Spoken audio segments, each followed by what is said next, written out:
might reply to the whoever sent it and just say, I think there was an error. Yeah, I see Cook and Cheek being just close enough in the alphabet to, I don't have a. just type to C and then drop down. You click So I on don't know how it. you did background check, because there wasn't any on my screen. Last year, so you're good for. I thought I had to do something again. Make sure it says your name. Volunteer. Okay, great. Volunteering is one thing. The economic statement of interest, Oh, right. every year. Is that cool? It's, Did you do it this year? March or April every year. So we already did it. Are we still live? We're like, We yeah. are. Okay, Because so we're we in might wanna recess. cut the sound, please.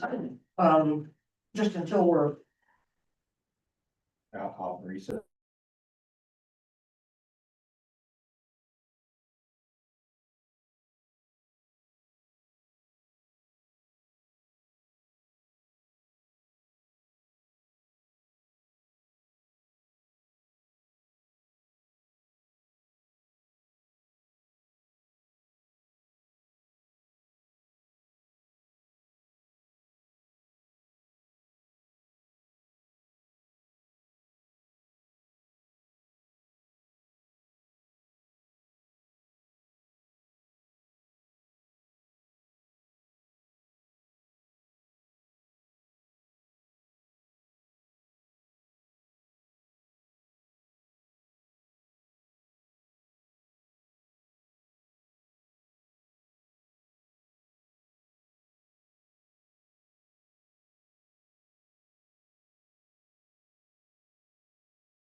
Be there. Good. and we'll have technology around if anybody's planning to come to in-service time, any of those times, we can grab people at that point too. So. Anyway, in the 23-24 school year, we told Strengthening Rural Families, we can give you the KPI allocation. And we can give you $10,000 of district funds, but we can't do more. Would have taken us to like 40. Yeah. And so we only gave them just under $16,000 that year. Oh, And they looked for grants and looked for other kinds of things to backfill, and they actually shut down for a period of time. And lessened their program.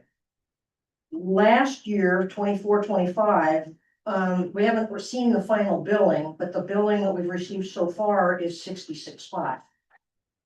And we got the $75,000 grant, and so between that and the KPI, and we used part of that 75K to help offset one of the office staff members at Clemens for a couple of hours a day, because they deal with when kids come out or if families come to pick up kids, it's the CPS office staff that's doing that work.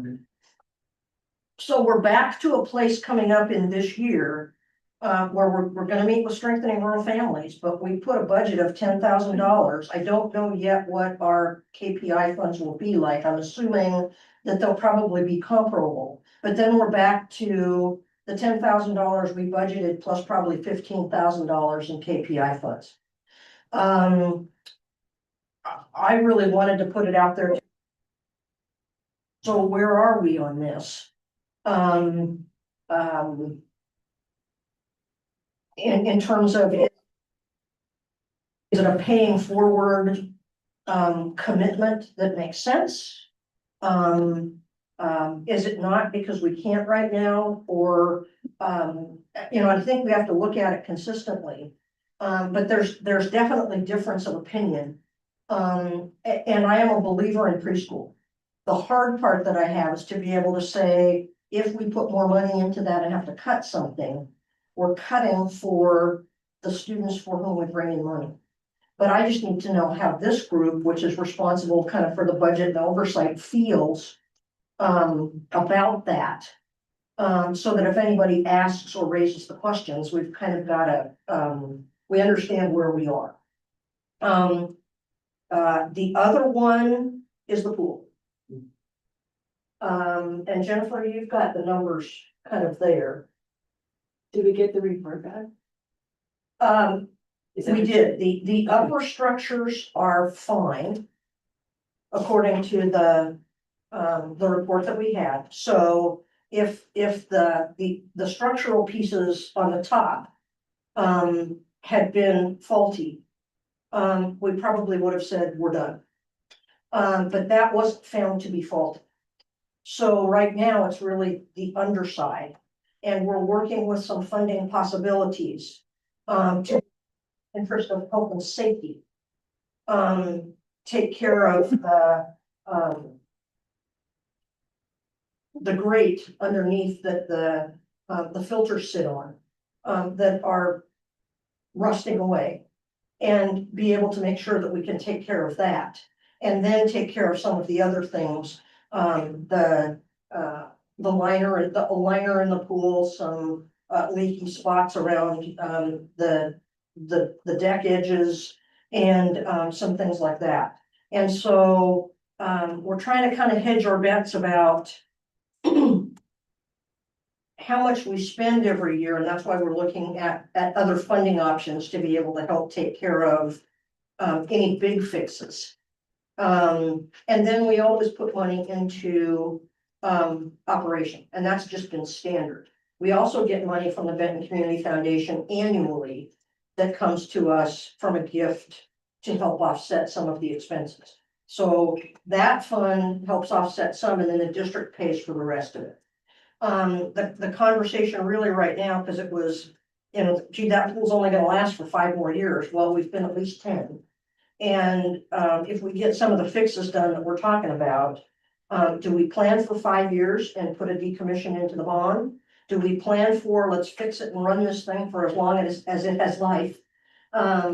Because with the fixes we're looking at, it could be that we're gonna get another 10, 15 years out of it.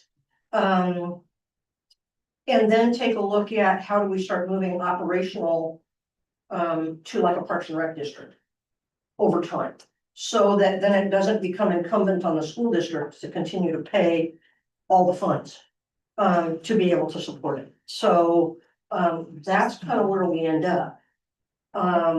Is how do we grow the community into the possibility of paying for operations or helping to pay for operations, because we would pay for our kids to swim.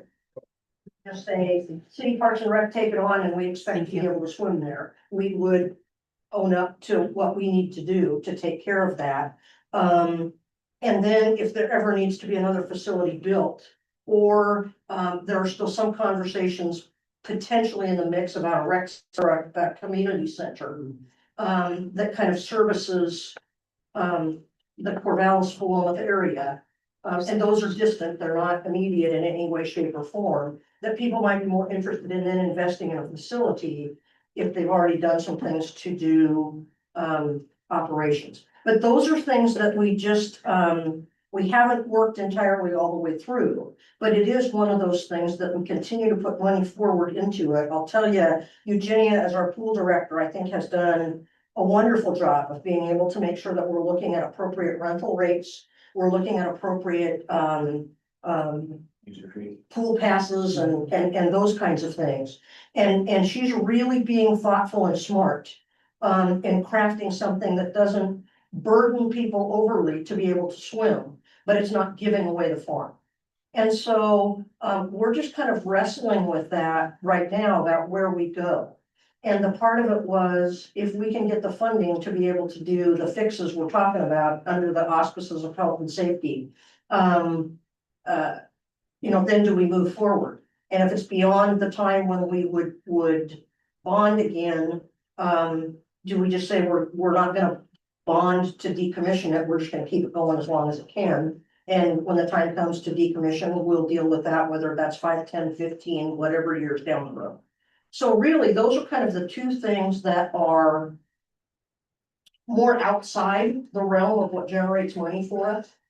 And so It was really just about reaffirming or affirming where we are and what we want to do. And I don't want to make the assumption that we need to stop doing something or that we need to do something in that. So we thought now is the good time with the budget tight and a lot of unknowns for next year, how we want to portray and access and do. So that's the reason for the questions. And Jennifer's got the money.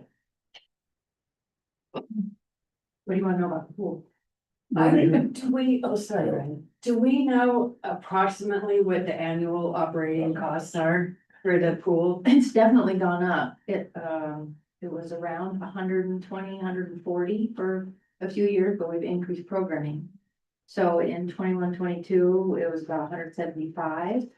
22, 23, it was a little over 200,000. 23, 24 was about 190,000. I think we had some shutdown time. And last year, 24, 25 was 215,000. What does it generate? What's the net Right, loss? what's the revenue on that? And we do- Well, we just keep putting in general fund to kind of make up the difference is what we, That's what the income is. yeah. What's the income from user fees? and- User fees has gone up, 2021, it was around 15,000, it wasn't a lot. The pool's costing 100,000 on average out of pocket. So we've gotten revenues that have gone up, this last year, 24, 25 was around $67,000, but we had some big, like the Corral School It was District big, rented, yeah. and we had some big rentals, so the year before it was about 40,000. The endowment money that we get has been between 45 and 50,000.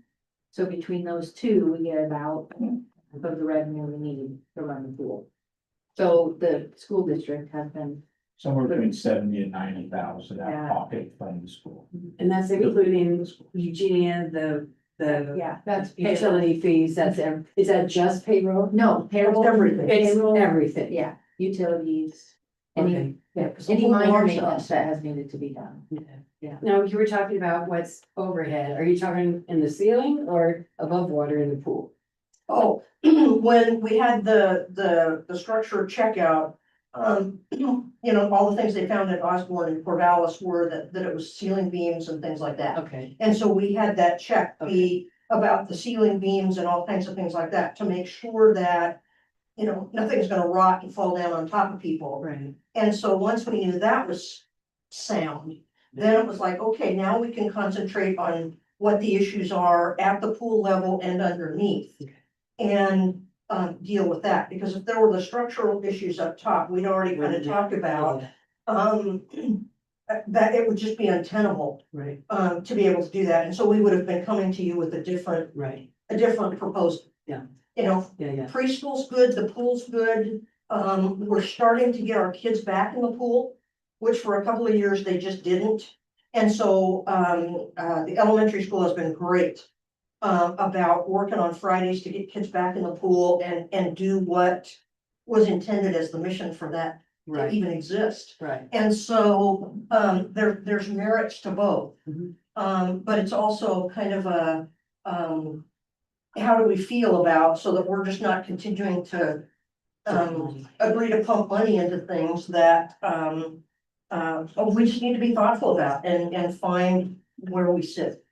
So if I follow correctly, the pool cost roughly, I'm just gonna throw that about 70,000 is what it's costing y'all with.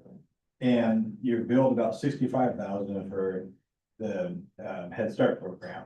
You had grant money in the past, but so at this point in time, without that money, they're equal in terms of 165,000, 170,000. So you're talking about, I think it's closer to 100,000. Yeah, because they were in 22, 23, they were at $84,000 total in their ask for the preschool. So we're probably about $150,000 between the two. my question is, they're roughly each one of them is roughly half in terms of numbers. They're pretty close to equal. What I heard was, total operating costs was 215,000 for the pool last year. We only got 67 in revenue. And we get 40,000 from the foundation. That's 100,000. And We put 130,000 into it. yeah, Just to. yeah, so you're saying seven, But I'm assuming, and I went a year before. oh, No, So altogether. we- last year with the other four closed, there was more General costs. fund And I'm transfer. assuming that there was a spike On in top cost of- that wasn't matched by revenue last year. So with Osborne back open-ish, Well, we did get more revenue though, because they did, Right. the Corvallis School District did pay us to. for the swim team and yeah, stuff, but so, whether they were equal, don't know. yeah. But whatever the numbers are, say they're a third different, does the budget allow for one or the other? Instead of both. Instead of both, like if they're both, call them drains. If they're both drains. Is there, without the grant money that helped with the Head Start program? Is it in the budget in one or the other? Just to clarify what you're asking to Right. about. What's in the approved budget? Well, and I think the other thing we have to talk about is how many people does it affect? So the preschool, how many kids are in the preschool? Do we know roughly what they were last year? 32. 32. 32, yeah. And how many students use the pool? All It's of the- more than 32. Yeah, every elementary school or at some point. Right, Yeah. so there again, so that should be a factor too, I think. The other piece of the puzzle that we've had conversation with about the early learning. It has been. What was the determination, the decision to double the enrollment? Because we didn't make that decision. I think it's great that kids can be there And not charge anything. and not charge anything. That's, I mean, they've of course, been adamant the state about that. doesn't fund, other than grants and whatnot, doesn't fund pre-K. And so most people who send their kids have to pay something, and the sliding scale obviously Yep. is the most optimal, but charge nothing and then just expect the school district to cover that. Right. And so strengthening rural families has no budget for it and the school district's paying for the entire program.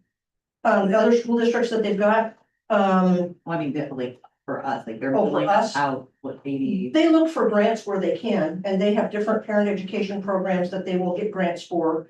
And they get some different money from some different sources, so they're sleuthing for whatever they can find all the time. And the agreement with the school district is, I mean, it's interesting. It does feel like it just kind of like slippery slope to It is. the end. It is. They bill us for what they know we will get back in the grant fund.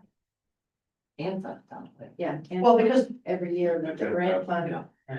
the grant seems to have leftovers, the overall statewide grant seems to have leftovers, and so they reapply for more. But if the school district was not the conduit to the KPI or for the other funding, that program would be completely, if strengthening rural families would have no way to continue it without sleuthing for continuing. Other than- it would have to Or be charge- continued on a very different scale.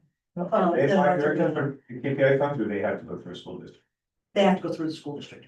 So they set those up and run them through ESDs, and then our ESD figures out how much money each district gets based on ADM on enrollment and part that out. But that was in 23-24 when we said we will give you the KPI amount that we can give you, and we've got $10,000, and that's it. And they did look for some other grants, and of course, this year they've asked for, like we said, more and more.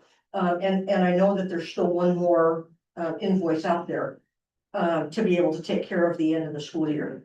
But we know that we're not in the position that we were in 8 or 10 years ago, that we had a little bit more ability to be able to just do those things. Right.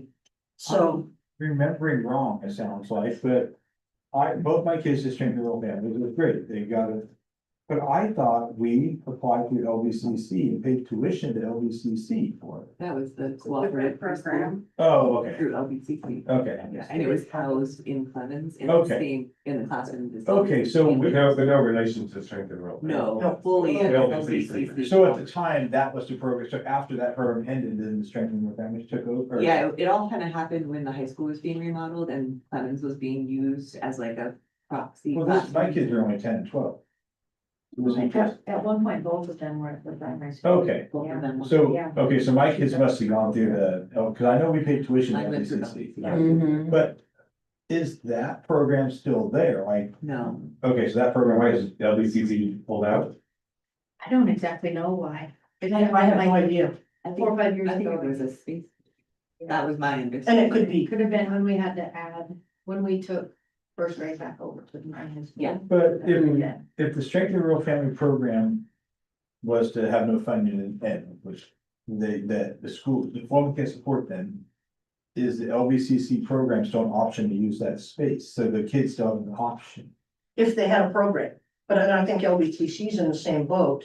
I mean, they would probably charge tuition, but, you know, they would be in the same boat of having to amp up, to be able to have a program get started. Well, I guess my question though is, if. It's not gonna be the correct way to say this, but if the free program ends and the paid program starts. And the class was half the size, but it still was back to a 20-kid thing. Are we really harming anything? So the Columbus School District quits subsidizing the program, families go back to LBCC like we do with our kids. And the same space allotment is still there, they still have a classroom. Is that would, I don't know that LBCC can or would ramp it, but. If the number of kids doubled last year, Yeah, it doubled a couple of years a ago. couple of years ago, and the kids cut in half. And paid tuition to an LBCC program. I guess I'm wondering if that program's still viable, because it would really, if we say we can't fund strengthening rural families anymore. And if the LBCC program is still alive and something could happen, we're not abandoning those kids without an option. Right. We're saying we can't fund it, but we still have the space. We, when I say we, Abby and I are talking about meeting with strengthening rural families and telling them again, this is where we are from a funding perspective. Again, pending, you know, wanted the conversation, because if this group said, by golly, you know, we gotta put X amount of money in here, then I wanna make sure that we're doing what we need to do. And so at that point, it's gonna be up to them to be able to say, well, we can operate on this schedule. Or we can't operate at all, and then it gives us a year to kind of, well, it might give us a month, but it also could give us a year to be able to. Figure out how we need to do it. I do feel that the kids benefit greatly. I love strengthening rural families. I do too. Love them. And it would be nice to be able to keep it going with more financial input from that side of it. From strengthening rural families, yeah. Yeah. Well, in our 25-26 budget, we have $10,000 slated to go to the preschool and $75,000 slated to go.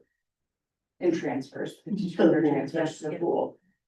And that's it, right? We don't have any other money going into either of those from our budget right now. Not at the moment, unless there's something in our budget.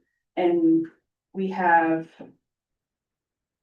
Another consideration that hasn't been brought up is very low enrollment at Lodget, which I think Yeah, we're gonna increases the watch cost. that. of That was on my list. Yeah. And also bargaining after pay, Right. that might have an effect on the budget, we don't know Yeah. yet, and we'll talk about that in executive session. Yeah. So those are other considerations that we need to, What is very low Be aware of. enrollment? What you mean? Eric told me yesterday 22. Okay, and I hadn't heard, we're waiting until, we get the enrollment, on-site enrollment next He week. did say it's not a fine, But, but that's just where they're at right now. We can run with 30 to 30, I mean, 30, I think is low end, but like 32 is kind of a break even. Sort of, you know, with students at Blodgett. When we were in COVID, we got below that, and so we were ready to start to have the conversations with the community to say. We're gonna have to look at this, and at that point, we actually did move third and fourth graders into town. But they were all online anyway, but we moved the service into town. And that's where we are again, so if the enrollment is truly that low. We're gonna have to figure out how to shift things either. Dependent upon where the numbers are, either keeping. A classroom and an instructional assistant out there until it phases out, or closing, or, you know, however we need to do that, but yeah, it's on the radar. Is that as budget discussion today, does that have to be on the agenda, or is that something that? We talk about in the same time frame right now? Yeah, I think that's fair, it's just I haven't put Blodgett on the, Budget was The doc- anything on my list to bring to this, asking. We brought this up before, on our farm, we cut properties that are too far out, cost too much, you can only. And I love the idea of the rural school district, but at the same time, if you're moving teachers back and forth, everybody's understaffed. And you're trying to operate classrooms with 2 to 3 kids per grade level, it doesn't seem. Pretty sweet deal for those kids. Yeah, it doesn't make At the sense. same time, you're looking at out of space here. The days of the Blodgett Elementary are probably coming to an end, and there's a piece of property out there that's a home site, or the church next door maybe, or something. And is that piece of, and the way I look at it, without knowing the numbers, Blodgett seems like a blister out there that's affecting the rest of the school. You have counselors, PE teachers, the music people, principal. It Mhm. seems like an awful lot. And the buses are already out there because half the kids already, I don't see any cost in bringing the Blodgett kids here. I see a huge cost in taking the staff to Blodgett. Cause we already have all the infrastructure to bring the Blodgett kids here. So that was gonna be my question for, All 22 of them. yeah, I mean, Is the population of Blodgett ticking down proportionately, like due to, is it a population issue? Is The it? birth rates So- everywhere, I mean, so the Mhm. new kids come. And it's not just Blodgett kids. Yeah. that- Yeah, Diane Friedman always used to bring kindergartners out of the woods. I Yeah. mean, she would just find 3, and just like, how do you find them? But, There are some families that take their kids out there right Yeah. now. yeah, that is, I mean, we get Yeah. remote small school funding for them, which gives us a little bit more latitude. If we lose the small remote small school funding, That's like, it's not huge. well, but I was gonna say the opposite, it's not, it's like 50%. I don't know. It's it's an Uh, extra, 1.5. yeah, it's a half a ADM. Yeah, it's about 50%, it's a half, right, I mean, it always blows me away that worlds get, I mean. You know, we fought that with, when King Valley got declared a rural school and. It's only that the elementary age, like for Kings Valley, they only get it for the Oh, elementary. right, oh, that's right, that's right, But that's right, for but Blodgett- still, yeah. it'd be interesting. So the point is if closing it down does have that, there's 50% of those 22 kids, you're losing 50%, you know, or a third of their funding. 11, Yeah. Which is enough for a teacher out there. Yeah, anyway, that was always in the equation when we, in the past, Absolutely. talked about this, is it's not, you're not just, if you transfer all those in, there's actually a chunk of money you won't get. But in that chunk of money, But this goes- It's not covering their expenses. well, that's what I. Yeah, it's the point is, if you take it, you do take actually, you don't, it's not you don't just purely save money by going to Blodgett, you could actually lose money by going to Blodgett. You just gotta make sure we know what the other things, I mean, the building maintenance, all that, maybe it is plus, but the point is, we do lose a chunk of money going. It would be nice to know. Yeah. Yeah, it would. What the net loss of operating Blodgett is, I mean, not down to the penny, don't spend, but if we could get an idea of here's what the money these kids bring in. And do it maybe 3 different, you know, enrollment levels, we got 22, 30, 35, what would I've that? done it in the past and around 30, 32 has been the break even for the last 3 years that I've done it. I haven't done it for this year. And if that's break even, that's covering the maintenance and everything of the building. And there were 34 students out there last year, I think. Went down to 29 by the end of the year, I think, yeah. And I guess that's up to the board to decide, is break even. I can do it again based Yeah. on what last year's numbers were for. I'm just thinking of terms of the staff, let's call it stress and everything, is the break even, is break even work? Don't know, I'm just throwing. Yeah, and that's, Well, I mean, that's yeah, something that break we're constantly even. need to look Right, at. break even. We have to break even. Yeah, I mean, Yeah. yeah, so. But Um, I think Jennifer, the question we really need to ask, right, I think is what you're getting at, or maybe it's. They're gonna have maybe to it's go not, but this year. it's not so much the break even point, but if we decide at these thresholds, if we decide to close, how much money do we lose because we lose the rural school funding, right? If, for example, we're at break even, great, that 32 kids covers that, but if we decide, all right, we don't wanna break even, well, now we actually have to come up with $20,000 or whatever the number is, because we lose that 50% of all of those kids, right? So that really, to me, is more of the, if we make the decision to close, so it's probably, well, what's the break even point? And then if we decide to close at that point, what cash are we walking away from? Net cash, meaning you're not operating it, you're not, none of that stuff, so you take that out, all right, but now we still. You know, yeah, we're saving all of this, all of the, you know, mileage and the building and all that, but we're also losing this, and so the net loss is this. And, you know, it's a few thousand, no big deal, but if it's 20, 30,000.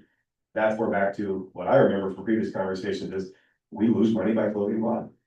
The thing always in the back of my head that been hearing about is Clemens was designed for that extra wing on it. Mhm. Does the sale, if Bellagio's be sold, does that cover the wing? So that the campuses are closer together? And that's also in my head is the old building, it gets sold, will that cover the wing so that our campuses are all walking distance? And the staff is all close by, so that's always been my wonder. And the other factor is, I mean, you will have some diehard, country folk who, Yeah. you cancel Blodgett, they'll go to Kings Valley and we lose that revenue too. But if it's half, that's 11.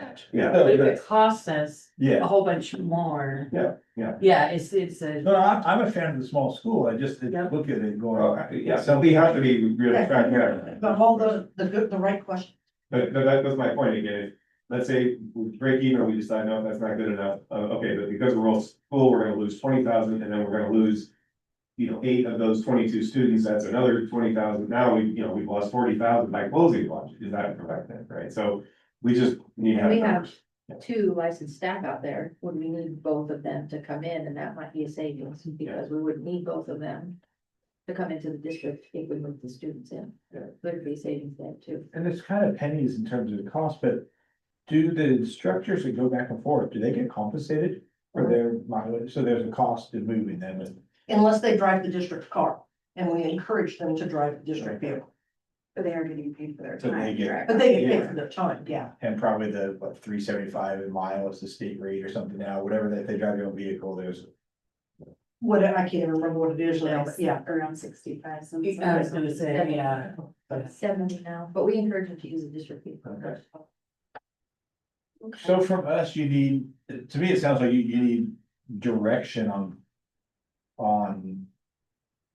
Yeah, it's really just about where do we stand, because if the board's gonna say, nope, we're supporting. Preschool programs at all costs, or, it just is. Affirming that we're making the right decisions and the kinds of things we're doing. So my opinion would be, we can't support preschool at all costs. Because if they just send you, it's like having a house builder or mechanic, just send you random bills without any, just, here you go, you just can't do that. Right.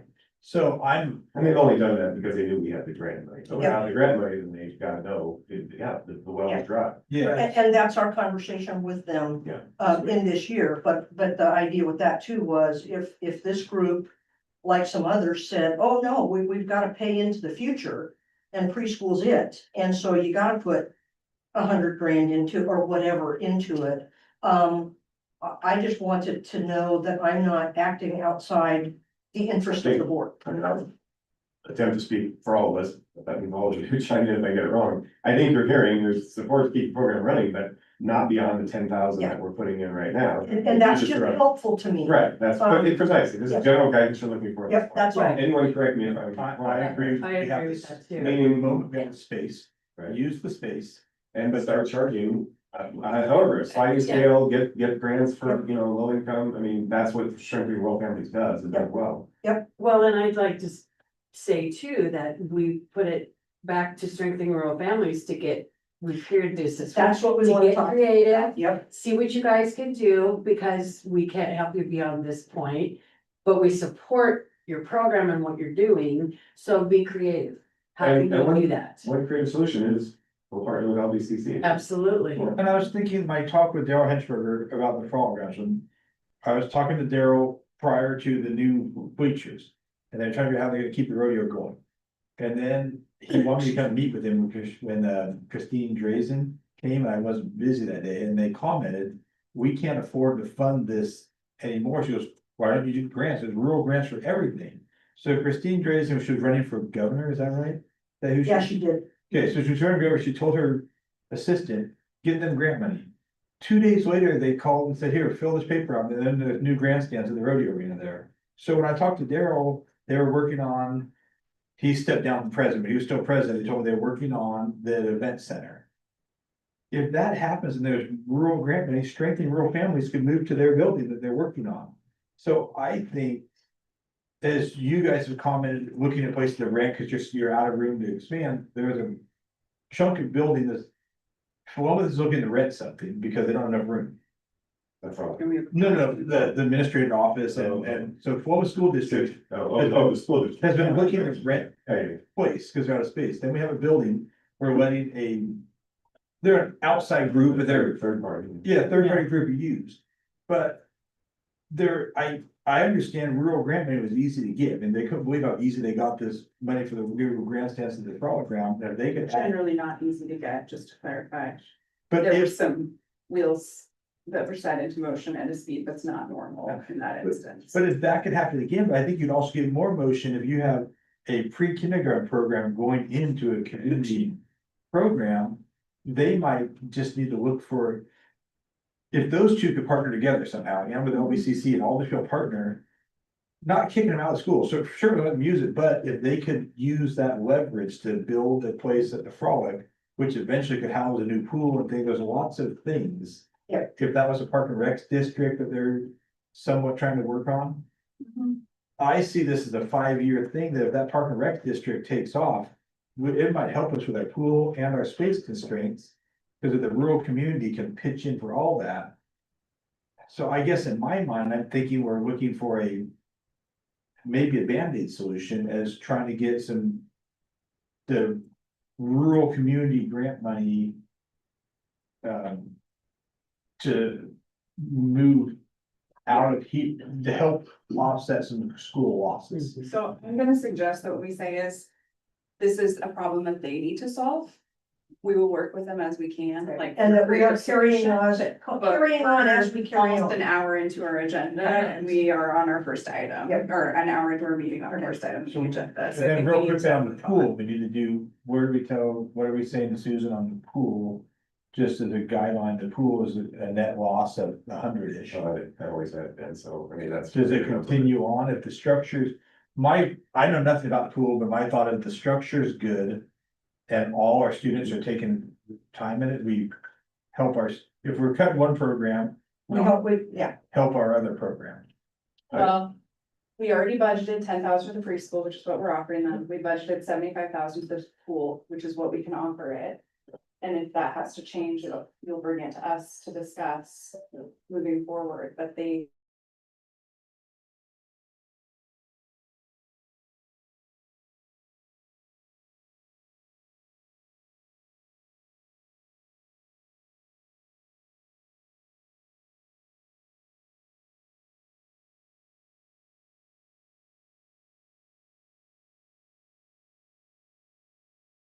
But forget return maintenance, just even operating, I totally get that, and to do it for $100,000.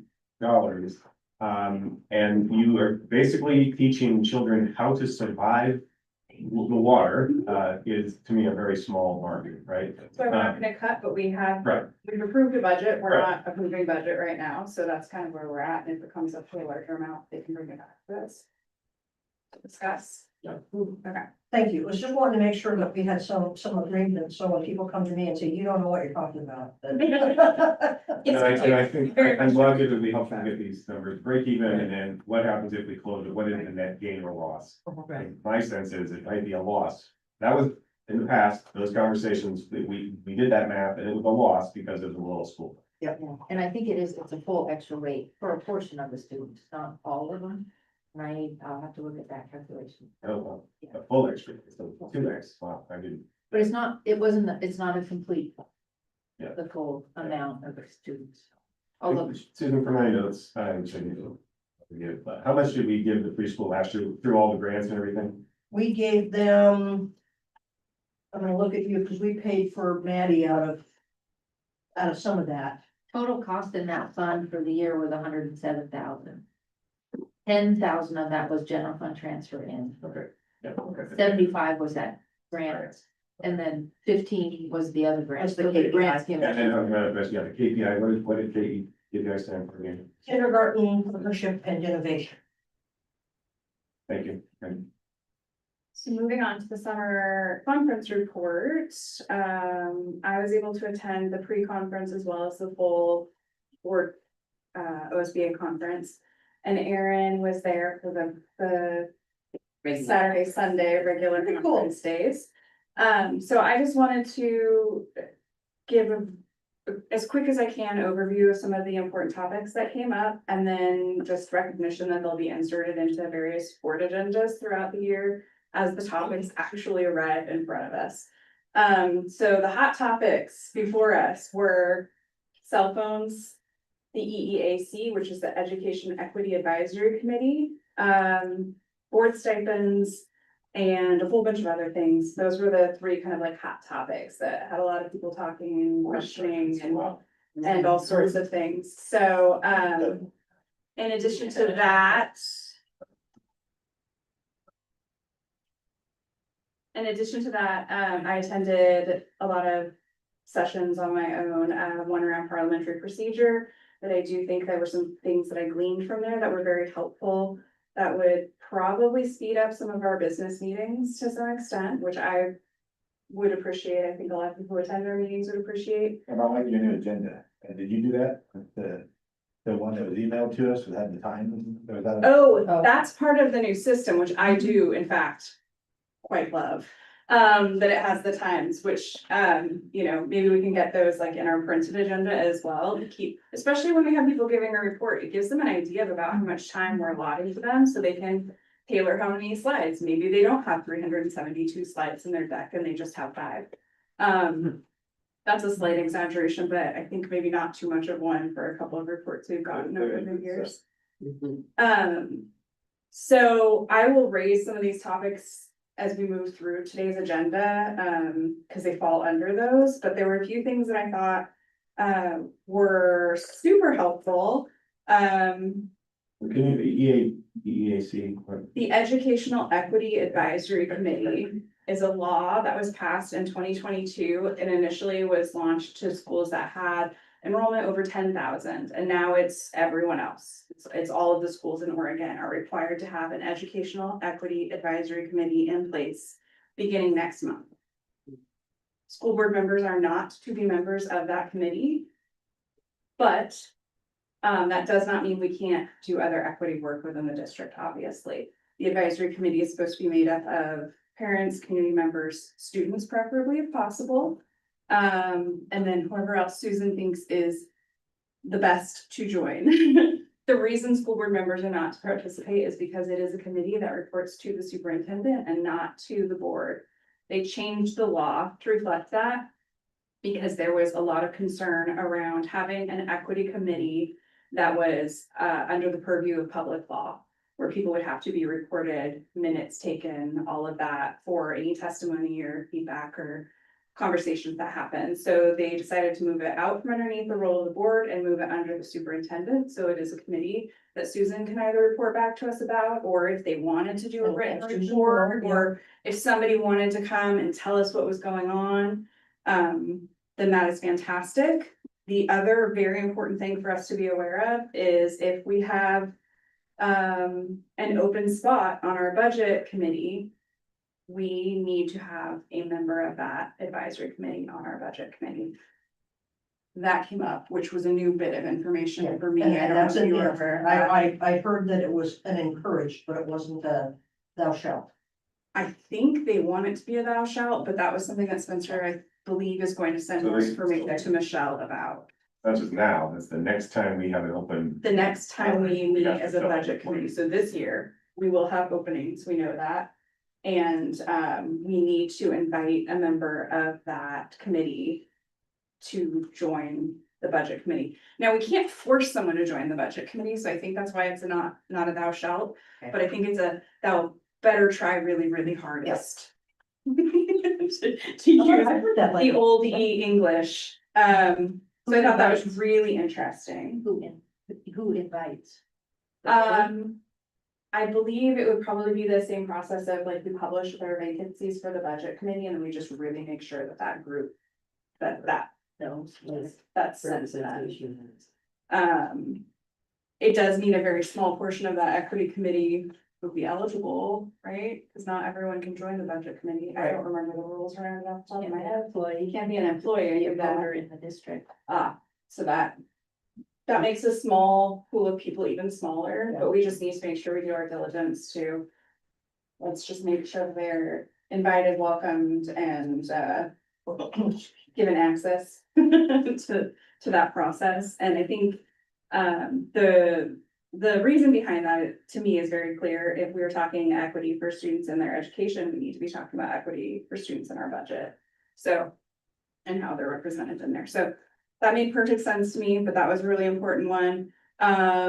Likely there will be a policy update that goes along with that. We are, speaking of policy updates, going to be receiving a very large number of policy updates this or next week from OSBA, including a few that we will need to take action on pretty fast, is my understanding. Okay. The Educational Equity Committee one being one of them.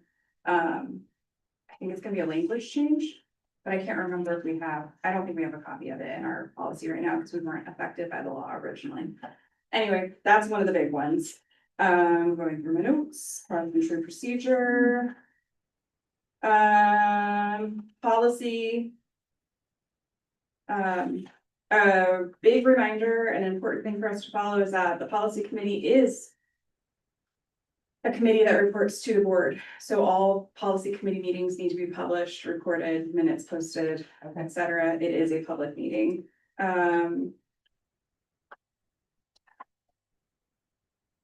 Board members are not required to sit on the policy committee. I think it's a fantastic thing that we do. That's just my own opinion. But board members are not required to sit on the policy committee. So when we talk about our roles later, if a member of the policy committee, I can't remember off the top of my head, I think it was Tom, had said, sure, I'll do it. If that doesn't work out, we could have one board member on the policy committee instead. Another thing that I found out that I think might be helpful with policy is we can actually include policies that we believe, or that the committee believes will be entirely contentious. There's no discussion likely to come from them. They can be included in the consent agenda and approved within the consent agenda, which I think is a huge improvement. So that would be things like, we've literally changed the word student to students.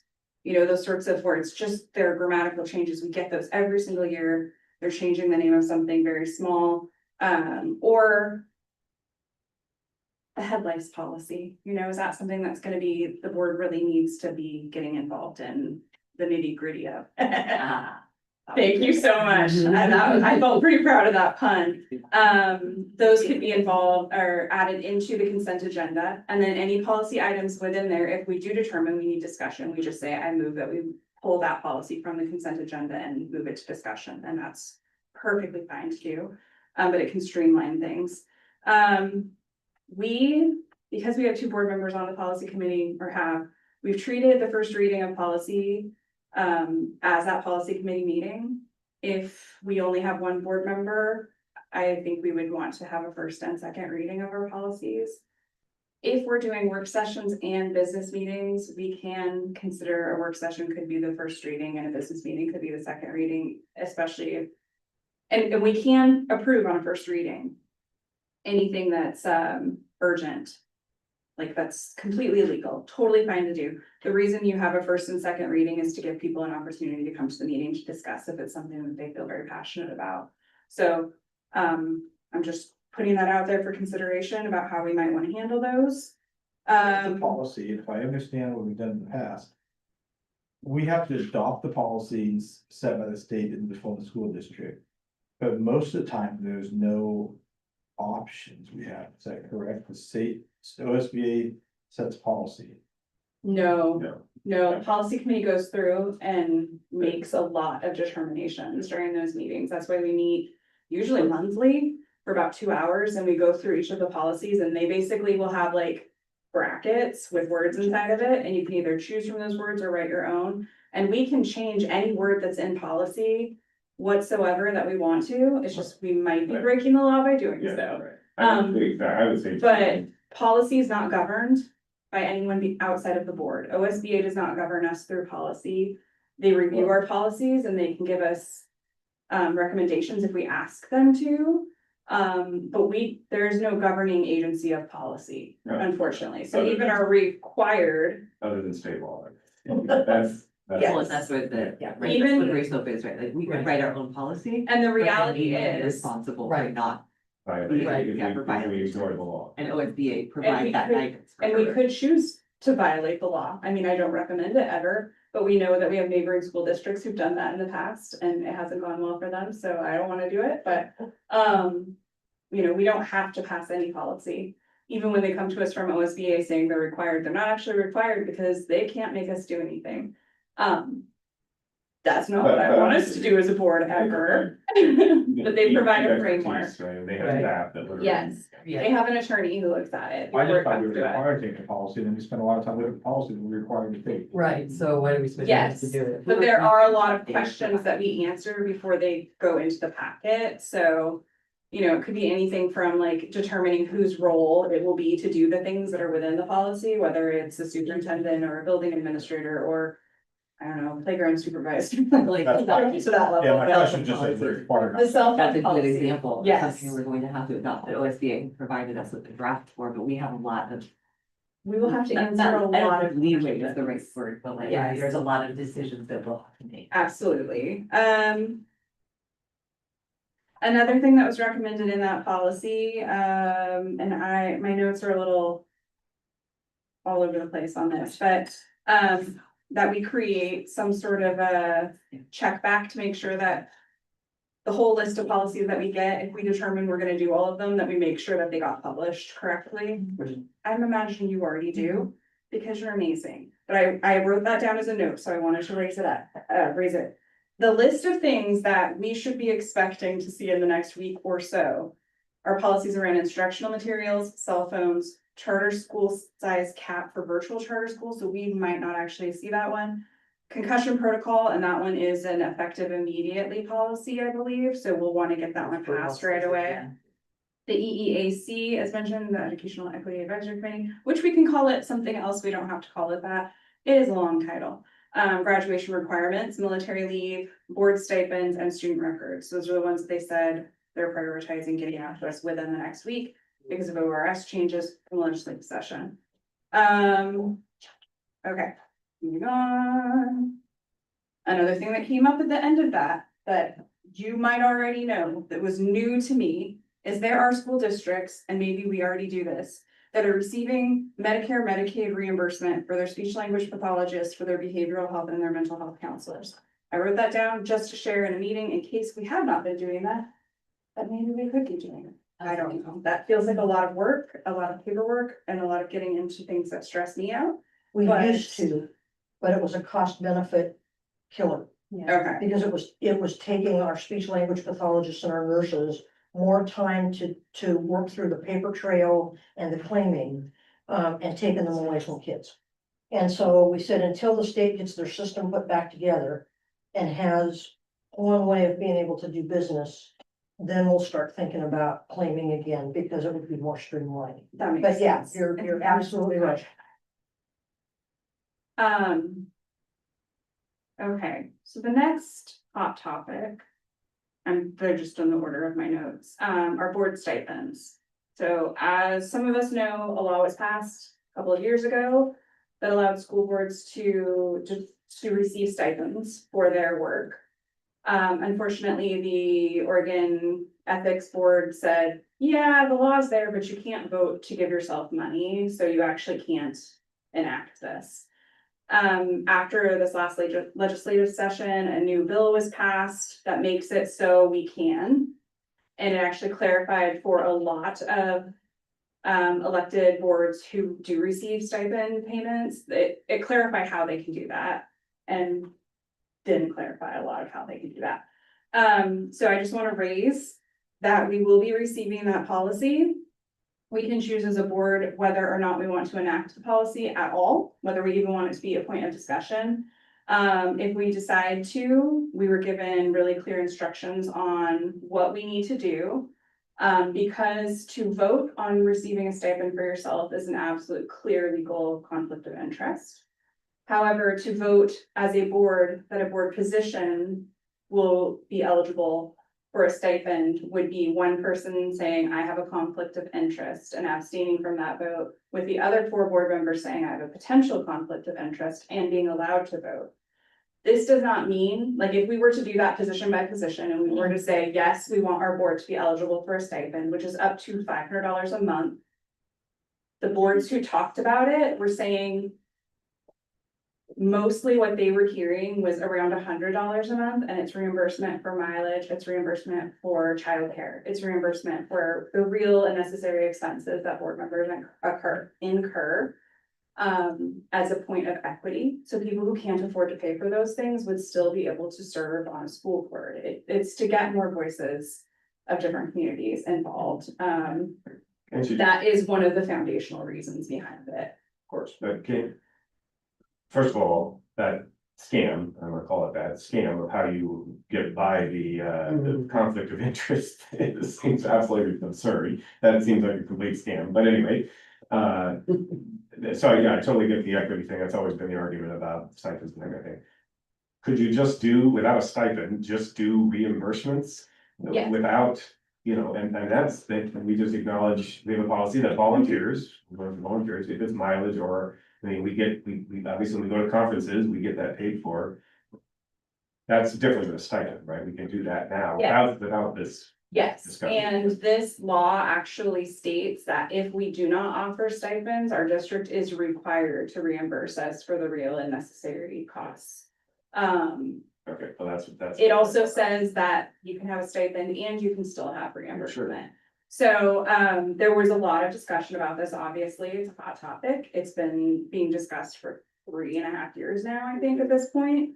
The other component of that is there's lots of different ways we could go about it. We could say that, declare a resolution effective 2029, that the school board members at that point would be eligible for the stipend, which would mean that it would be after a reelection for every single one of our seats. We would still have to declare a potential conflict of interest because we could potentially be running again and we could potentially win again.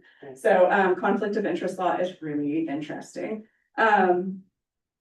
Even if we did decide to, and I spoke incorrectly, we would be updating the policy and we would be calling a resolution for each of the seats. So each seat would have a separate resolution. Whereas lots of legalese, we declare a potential conflict of interest, one person recuses themselves from voting, and then we go around the room and kind of a roll call. That does not require you to receive a stipend. You would then have an offline private conversation outside of this with our business manager to say, yes, I would like to receive the stipend. All of this is predicated on the money being available in the budget. That is, even if we were to say, we all get $500 a month, woohoo, let's party. If the money's not in the budget, we can't do it. So I just wanted to share all of that. There was really robust conversation that was important to hear about the equity components of it. In the room where we were discussing this, I thought there were some really salient points brought up that were important to hear. Yeah. I mean, just because again, looking at the agenda and what we still gotta cover, I would just, is there anyone on the board who would put with an interest in looking at stipends? Yeah. So I really appreciate the equity conversation on it. I think that's super important because I come from a place of privilege to be able to walk away from my real life and volunteer my time to do this, but that is not the case for a lot of people whose voices really need to be heard in this conversation. Which would be the So reason that is this my board could hesitation. approve it. So that in the future, we don't have to have a board member who runs for school board and then has to say in public meeting, we need to enact this policy, I can't afford to be on the board. That would be one reason why I would think that it's important to pass it. We don't have the money in the budget right now anyway, so none of us would be getting this year or next year probably, anyway. And I was talking stipend, reimbursements to me are a no-brainer, there's really no discussion for that, and again, we can all submit for the reimbursement or not, Mhm. those who need absolutely should and can. But the stipend piece, that to me is a whole different thing, and I would push back a little bit on that, Yeah. thinking about like the single working parent who maybe has a night shift. Yeah. And a Thursday 7 to 9 PM would cause them to have to lose an income once a month. Yeah. That is where I would see it being an appropriate place to use it. Yeah.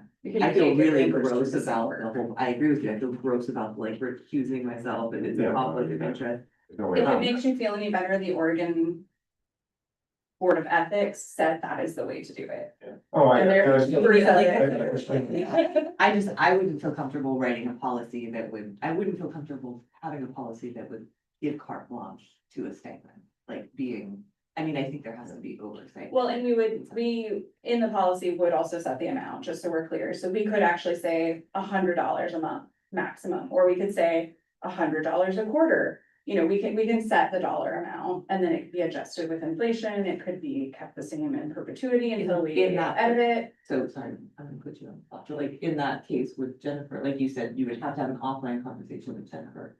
Would there Yes. be, is there any sort of allowance for like, for review? Like if Jennifer assesses the situation and is like, this is baloney, this. I don't think I would have that. No, because If we allow for it, someone can ask for it, we don't want to. And there's no, Require Jennifer to say yes or no. you're. There's no, but there's no requirements set on that as far as like what the allowance of a stipend being. It would be, It would be Fully. whatever amount of money And- we set as a board per month would be available to someone. So it could be, upon there's request. just 1 month that somebody needs it. You know, like they are doing a lot of extra stuff, they've had to take time off of work. 1 month, they actually need the stipend. Then they would be able to ask for it just in that month. There are paperwork requirements that pushes on Jennifer. She'd have to send out 1099s for anybody who is over $600 a year. All of that, I apologize. They kind of a little bit considered it, but not really in the legislation. So they consider all being paid as a 1099, not as an employee, because you can't be an employee in the Yes. district. Right. Yes, Or- so it yeah, was- on board, yeah. Yeah, it would be like having a speaker, I think like that same kind of process. So Like- I just wanted Yeah. to raise it as an awareness. We don't even have the sample policy in front of us to consider yet.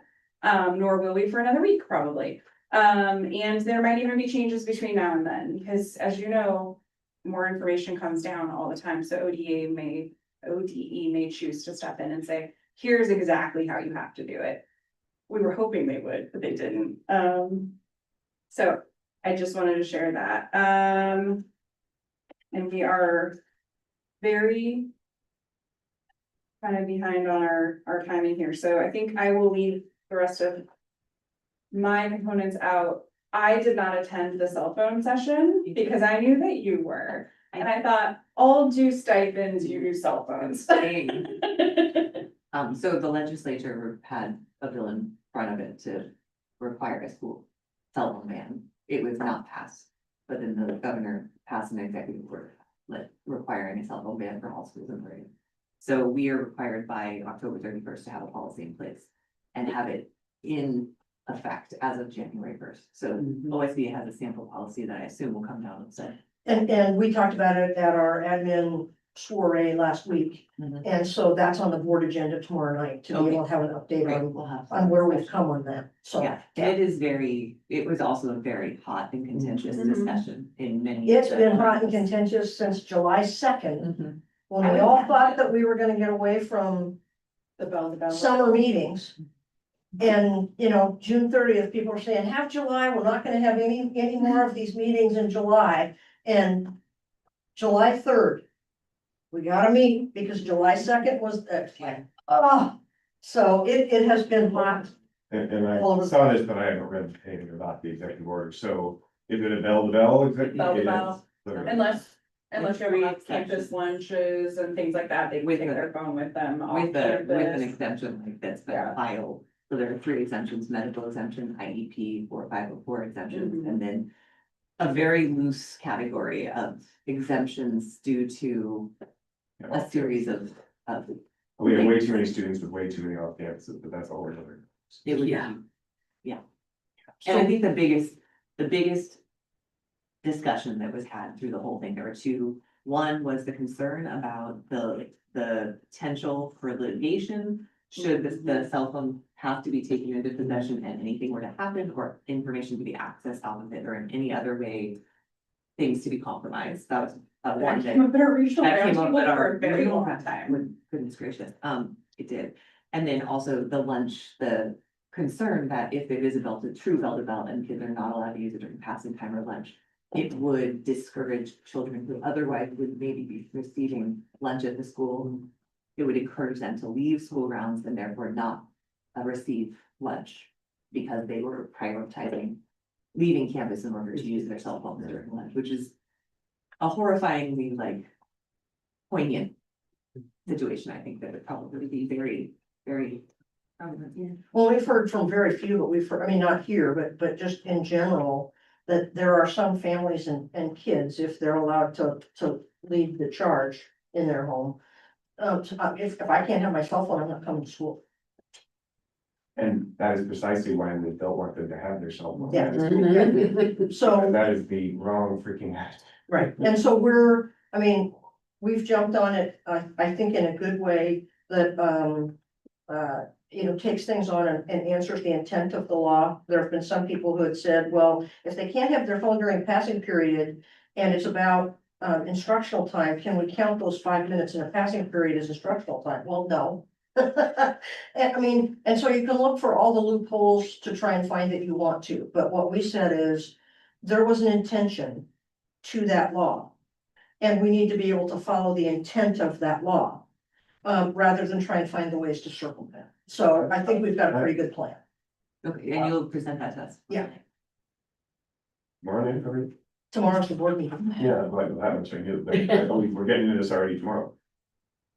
I'm willing to put down, a big money bet to say it would, if it's a bell, which sounds like now executive order, that's gotta happen. That, there will be people kicking and screaming, Yes, kids in particular, until they've lived under it a few weeks. Yep. And then I'm willing to bet they will be pretty happy with it. and that's exactly kind of the general tenor we're taking. Yeah. It's- yeah.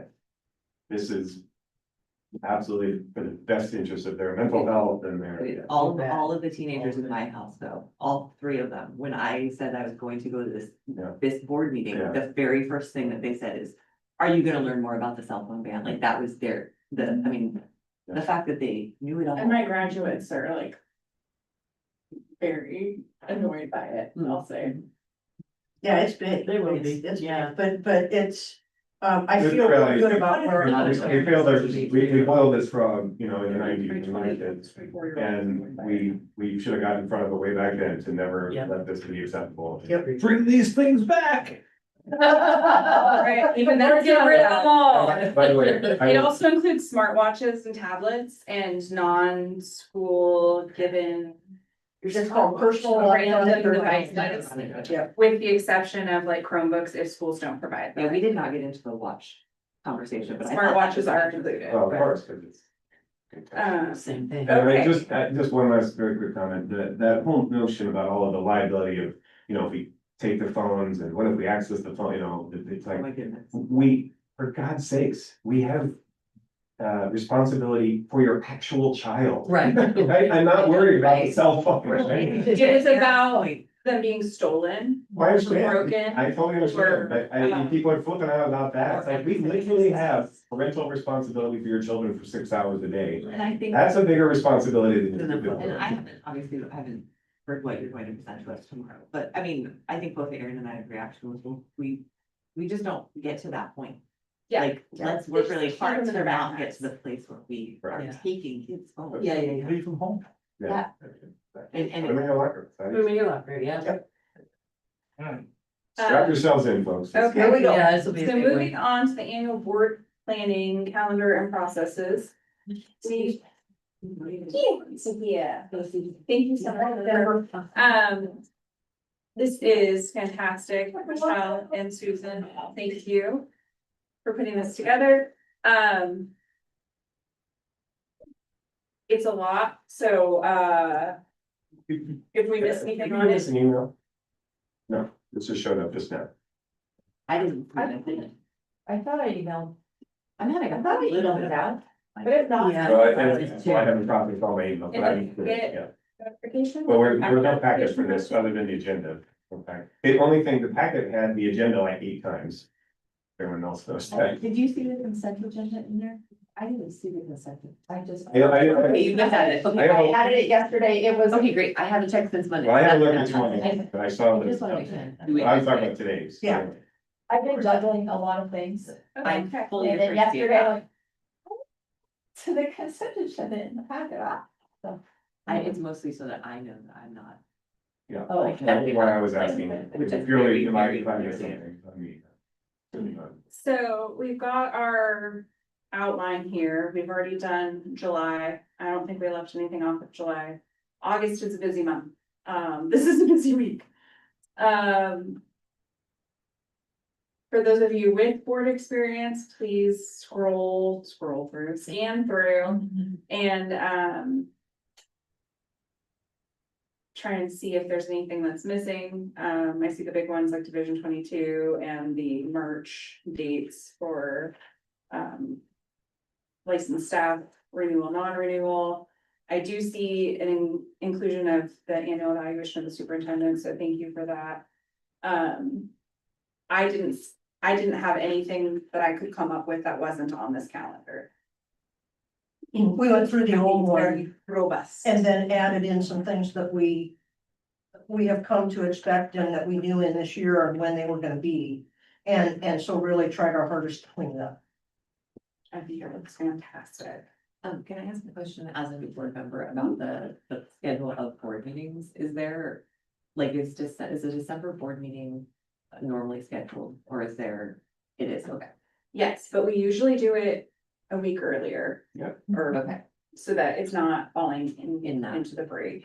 Yeah, okay. Yes, so, that's a very good point. Remind me, what's Division 22? That's the all the everything report. That's what I call the it. Oregon Administrative Rules, and in section 22, those are all the, are you adopting instructional materials appropriately? Do you have the right number of instructional minutes? It's those kinds of things. The all the everything. Yeah. And then you'll also see these dates to remember, which thank you so much. Very robust list, and I like that. The superintendent evaluation calendar should be familiar to 3/5 of us. And that's in case you want any of these items plugged into the. I would like them to be included in the calendar. This year, we did not do This one. this. Okay. the superintendent, Yes, so I this. thought we were talking about this. I don't think we Oh, need this. no, we don't need those plugged in. So last year, we did a formal superintendent evaluation with OSBA, with Vince Adams helping us. This year, it was chosen that we not do that. I think we should bring it back next year, because I don't think that we did our responsibility to you, Susan, for you, with you. I don't think we ever closed the loop on everything, so I wanna make sure that we do that, so that we're giving you the best tools. Our attention and the time that you need to talk to us about this kind of stuff, so. That, we don't have to make that decision right now, cause that's not for several months, but I just wanted to raise that since we're talking. We've got paper in front of us.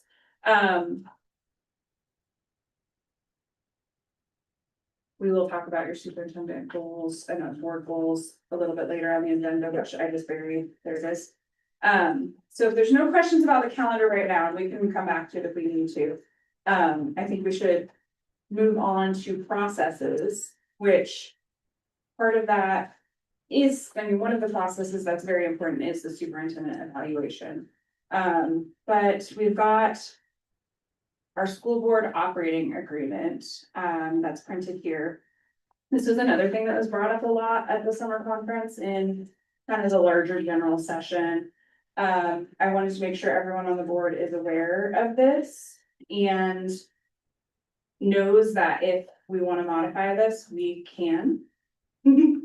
We have the ability, to make modifications to this.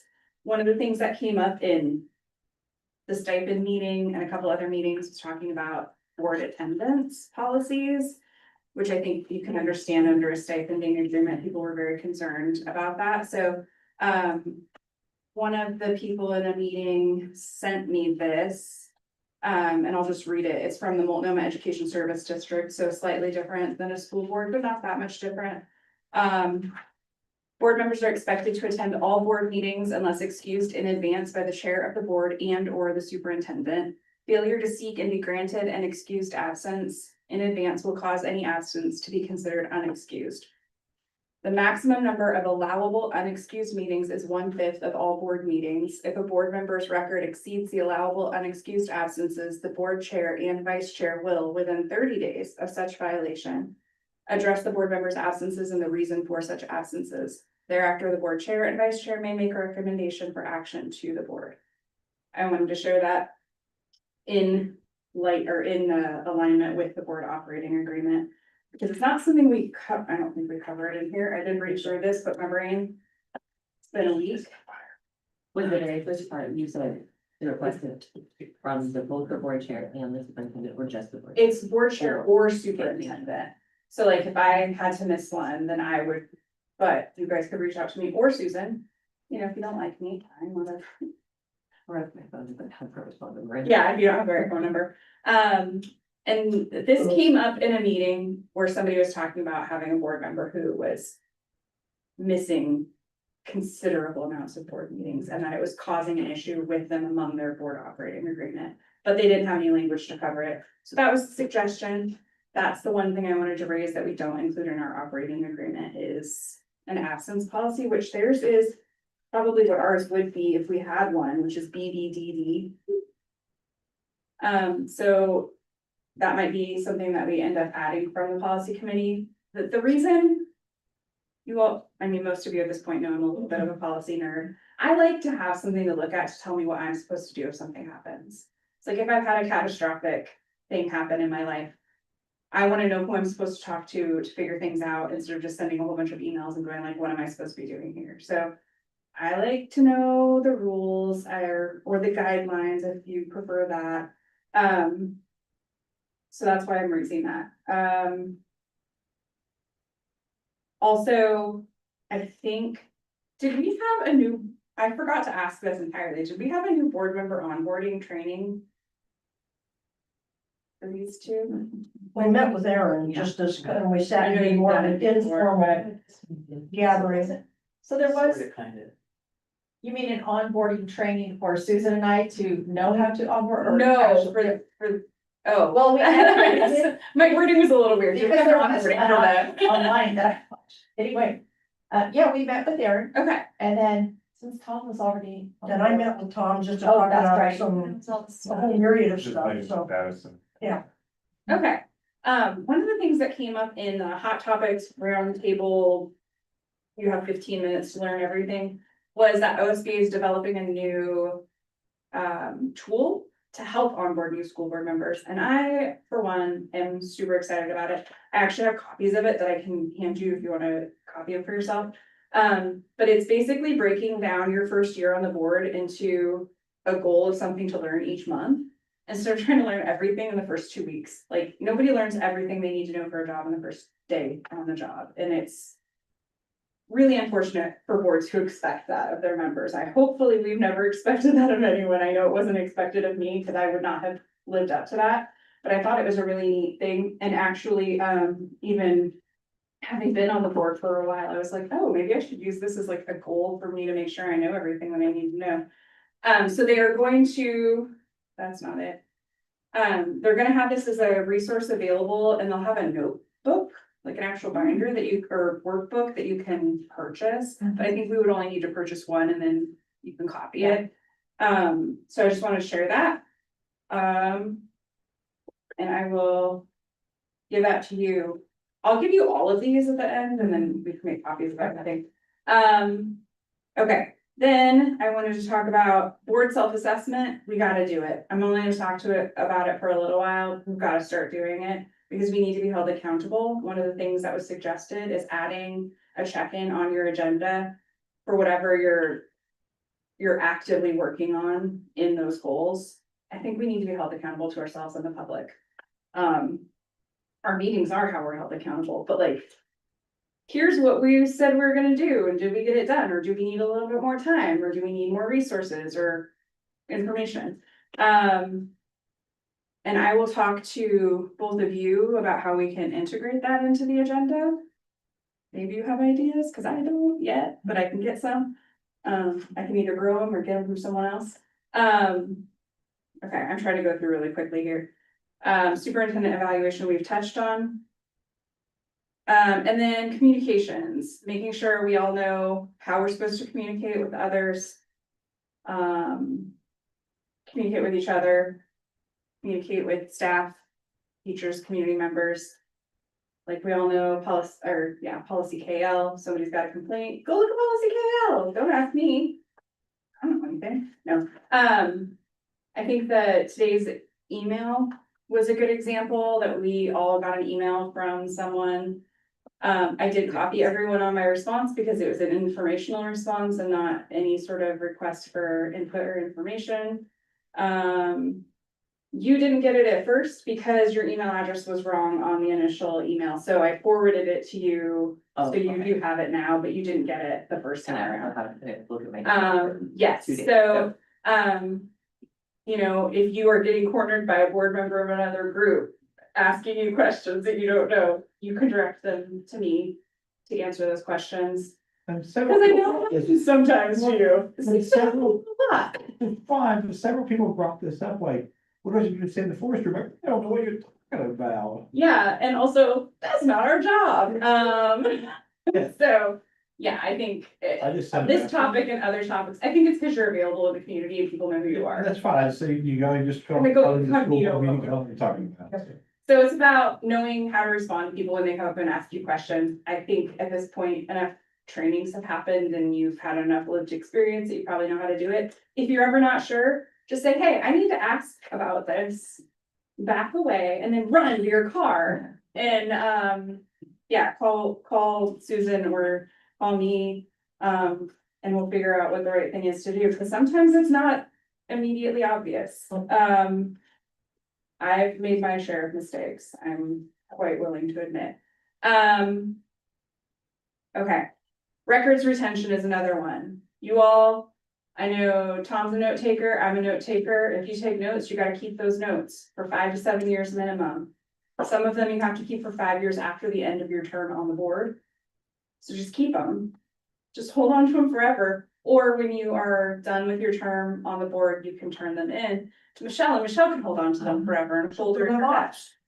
So, All the comments I make about Michelle. Don't worry, I won't read any of those. and honestly, anything you write down in a public meeting is public record. So if you're like, that Michelle, you better end up with Was is it good? really, I really don't awesome think it was. Michelle. Right now today. This is news to me that, I don't think I've heard anything that would get me in trouble, but, it's certainly, official communications. I know that anytime I send anything out, whether it's in my personal email or the school. Yes, and any note you take during a meeting is considered public record. So you could get a FOIA request to submit your notes. It's so wildly unlikely to happen unless we are going through But something that- majorly contentious. This. But your records can be Our personal notes. subpoenaed. Right. I mean, obviously, any official document I create on behalf of Yes, the board, obviously, that's. Also, your personal notes, your cell phone, your emails, your board emails, personal emails that pertain to board business, any of that can be subpoenaed as public record. Any of it, like they could literally have your whole Well- phone and go through your cell phone, your text messages to make sure. Well, that, again, Serial if anything, communication. anytime I do a communication on behalf of my school board work, that I get in public record, but my own personal notes, that's news to me. Yeah, yeah, when I learned that, I was like, oh, I take a lot of notes. Crazy. You know, are they legible? Am I gonna be able to tell someone what it says in 6 years? Probably not, because sometimes I'll look down 30 seconds later and I have no idea what word I just wrote, but you know. Nothing I says do that my you have best. to be able to translate that, just as you have to maintain. Sometimes I get mad at myself because I don't know what I just wrote down. What was that, Brian? So we're fine then. Or find them, well, Find that's them, the thing, that's is you the need thing. to be able to find them, so. That's why I brought that up, it was, again, these are just things that were mentioned and I like put a little star next to them in my notes. The person who gets Ryan's cell phone won't know how to turn it on. Anything on it anyway. Okay, board reflection, successes and areas for growth. We wanted to look at Did we do anything right this last year? It was just really, this was a place of kind of open season and conversation. So, To be able to do what people had thought, so there was no paper yeah, to reflect that. If we had time for Yeah, open conversation. I say we table or not. We've done nothing good. Table I'm trying to remember which language I'm supposed to use. Oh. 'Cause I did learn that. Before you go Yeah. on that, I'm gonna go back. So I think we just talked processes. We have this board operating agreement. Mhm. Did you just cover that? Do you feel like that was? Very quickly, I did. I'm just curious where this all seems completely reasonable to me. I'm curious where this document came from. The board operating Yes. agreement. Is it? I don't know. It's not stored in our policy and I couldn't find it. So I think that is another thing is I think it should be stored. This is something that Some, Vince got for me, cause I kept asking what we do. This is something that Vince brought, I think. I remember Lillian passing this on to me. yes. Do we have a digital copy of it anywhere? Or I guess we can scan it? My Yeah, recommendation, It's in my files from my Digital. files in here, Okay. from Lillian.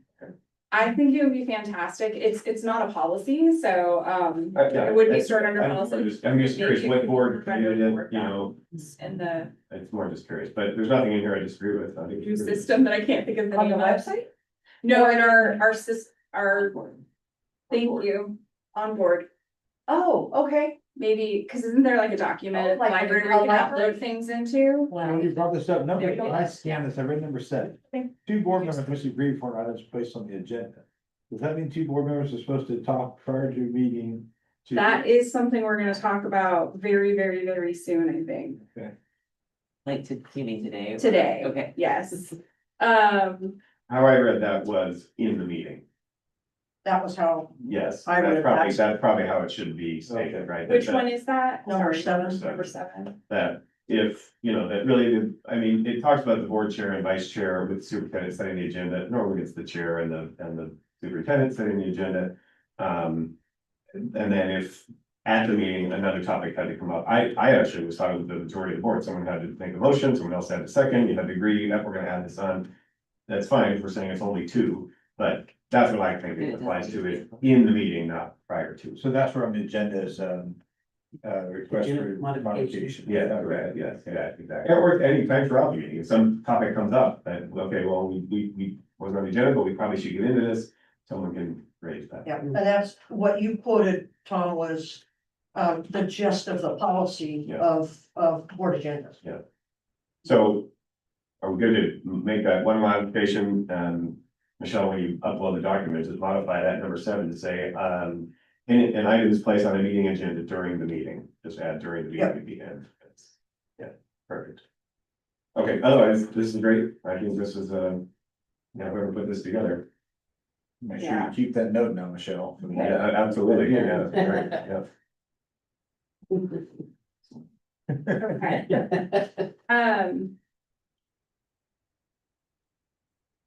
Okay, so are we okay with moving on from? the Yep, board yeah, thank operating you. agreement? Okay, just wanna make sure. And then, I mean, I guess maybe, does anyone have any objections to what's in this and that we're gonna, we agree to operate this way and? I haven't read it. Okay, okay, we can Yeah. also, all right. postpone and bring it up tomorrow night. Yeah, if we you're gotta- like, gotta needed. agree. Yeah. Or we can just agree if, once people have had a chance to review this, if there are any questions, bring it up and we'll discuss it at the next board meeting after the question arises. And then 2 of us. Okay, agree. so, for board reflections, we agree that we are going to do this throughout the year. Then I think we don't need to have any further discussion on the board reflections right now for the sake of time, because there are a couple of meaty Sure. topics on here still. Can I just say one thing about this though, what you were saying, are we doing our follow through, are we doing our due diligence when we bring something up? One thing we do in 4-H is we always have old business on the agenda, Mhm. and I don't ever see that necessarily the way that we use it. We use it as a reminder to follow up on those bullet points to make sure that, yes, we took care of that. So is it closing out action items that were taken on a previous meeting, or is it just things that were still open that were unresolved from the previous meeting. Yes, Yeah, Okay, that's all, old business is anything that was discussed prior to, that has not been closed out. that has not been closed out. We haven't set our agendas for a while with old business, new business, they've had different headers. Mhm. But we consistently go back and forth and say, are we really in the right ballpark with how we have agendas set up or not?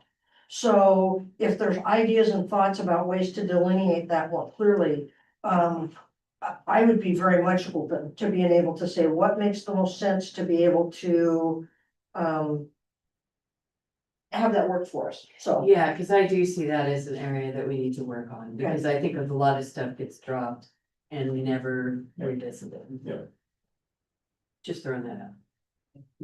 So yeah, to me, it's always good to end a meeting, or even the meeting, you say, there were these 2 or 3 topics that we are looking for, whether it's feedback from from the staff, or, you know, our own personal work, or whatever, we just didn't have time. Right. Those 3 things need to be on next time's agenda, and obviously that, we have to Aaron to make sure that happens. Perfect. This is a very quick example. We just asked Jennifer to get us the budget numbers. Right, That was a topic on the next meeting. Where are we at with this? So. And obviously we'll have. Which in all fairness- Yeah. So, Yeah. so Right. again, hopefully, Aaron, you have a list of topics to bring to Susan to put on the agenda for next one, there's your first one. Yeah. Under old. yeah, old business. And Jennifer's not gonna be with us tomorrow night, so you wouldn't want me giving you that budget information tomorrow night.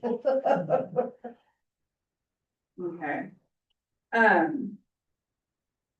Affirm superintendent and board's annual goals. Where did these come from? These came from, a combination of things. We did, when we did our work session last year, we went through and took a look at from, both staff input and survey and what the board had talked about in terms of, what we wanted from me.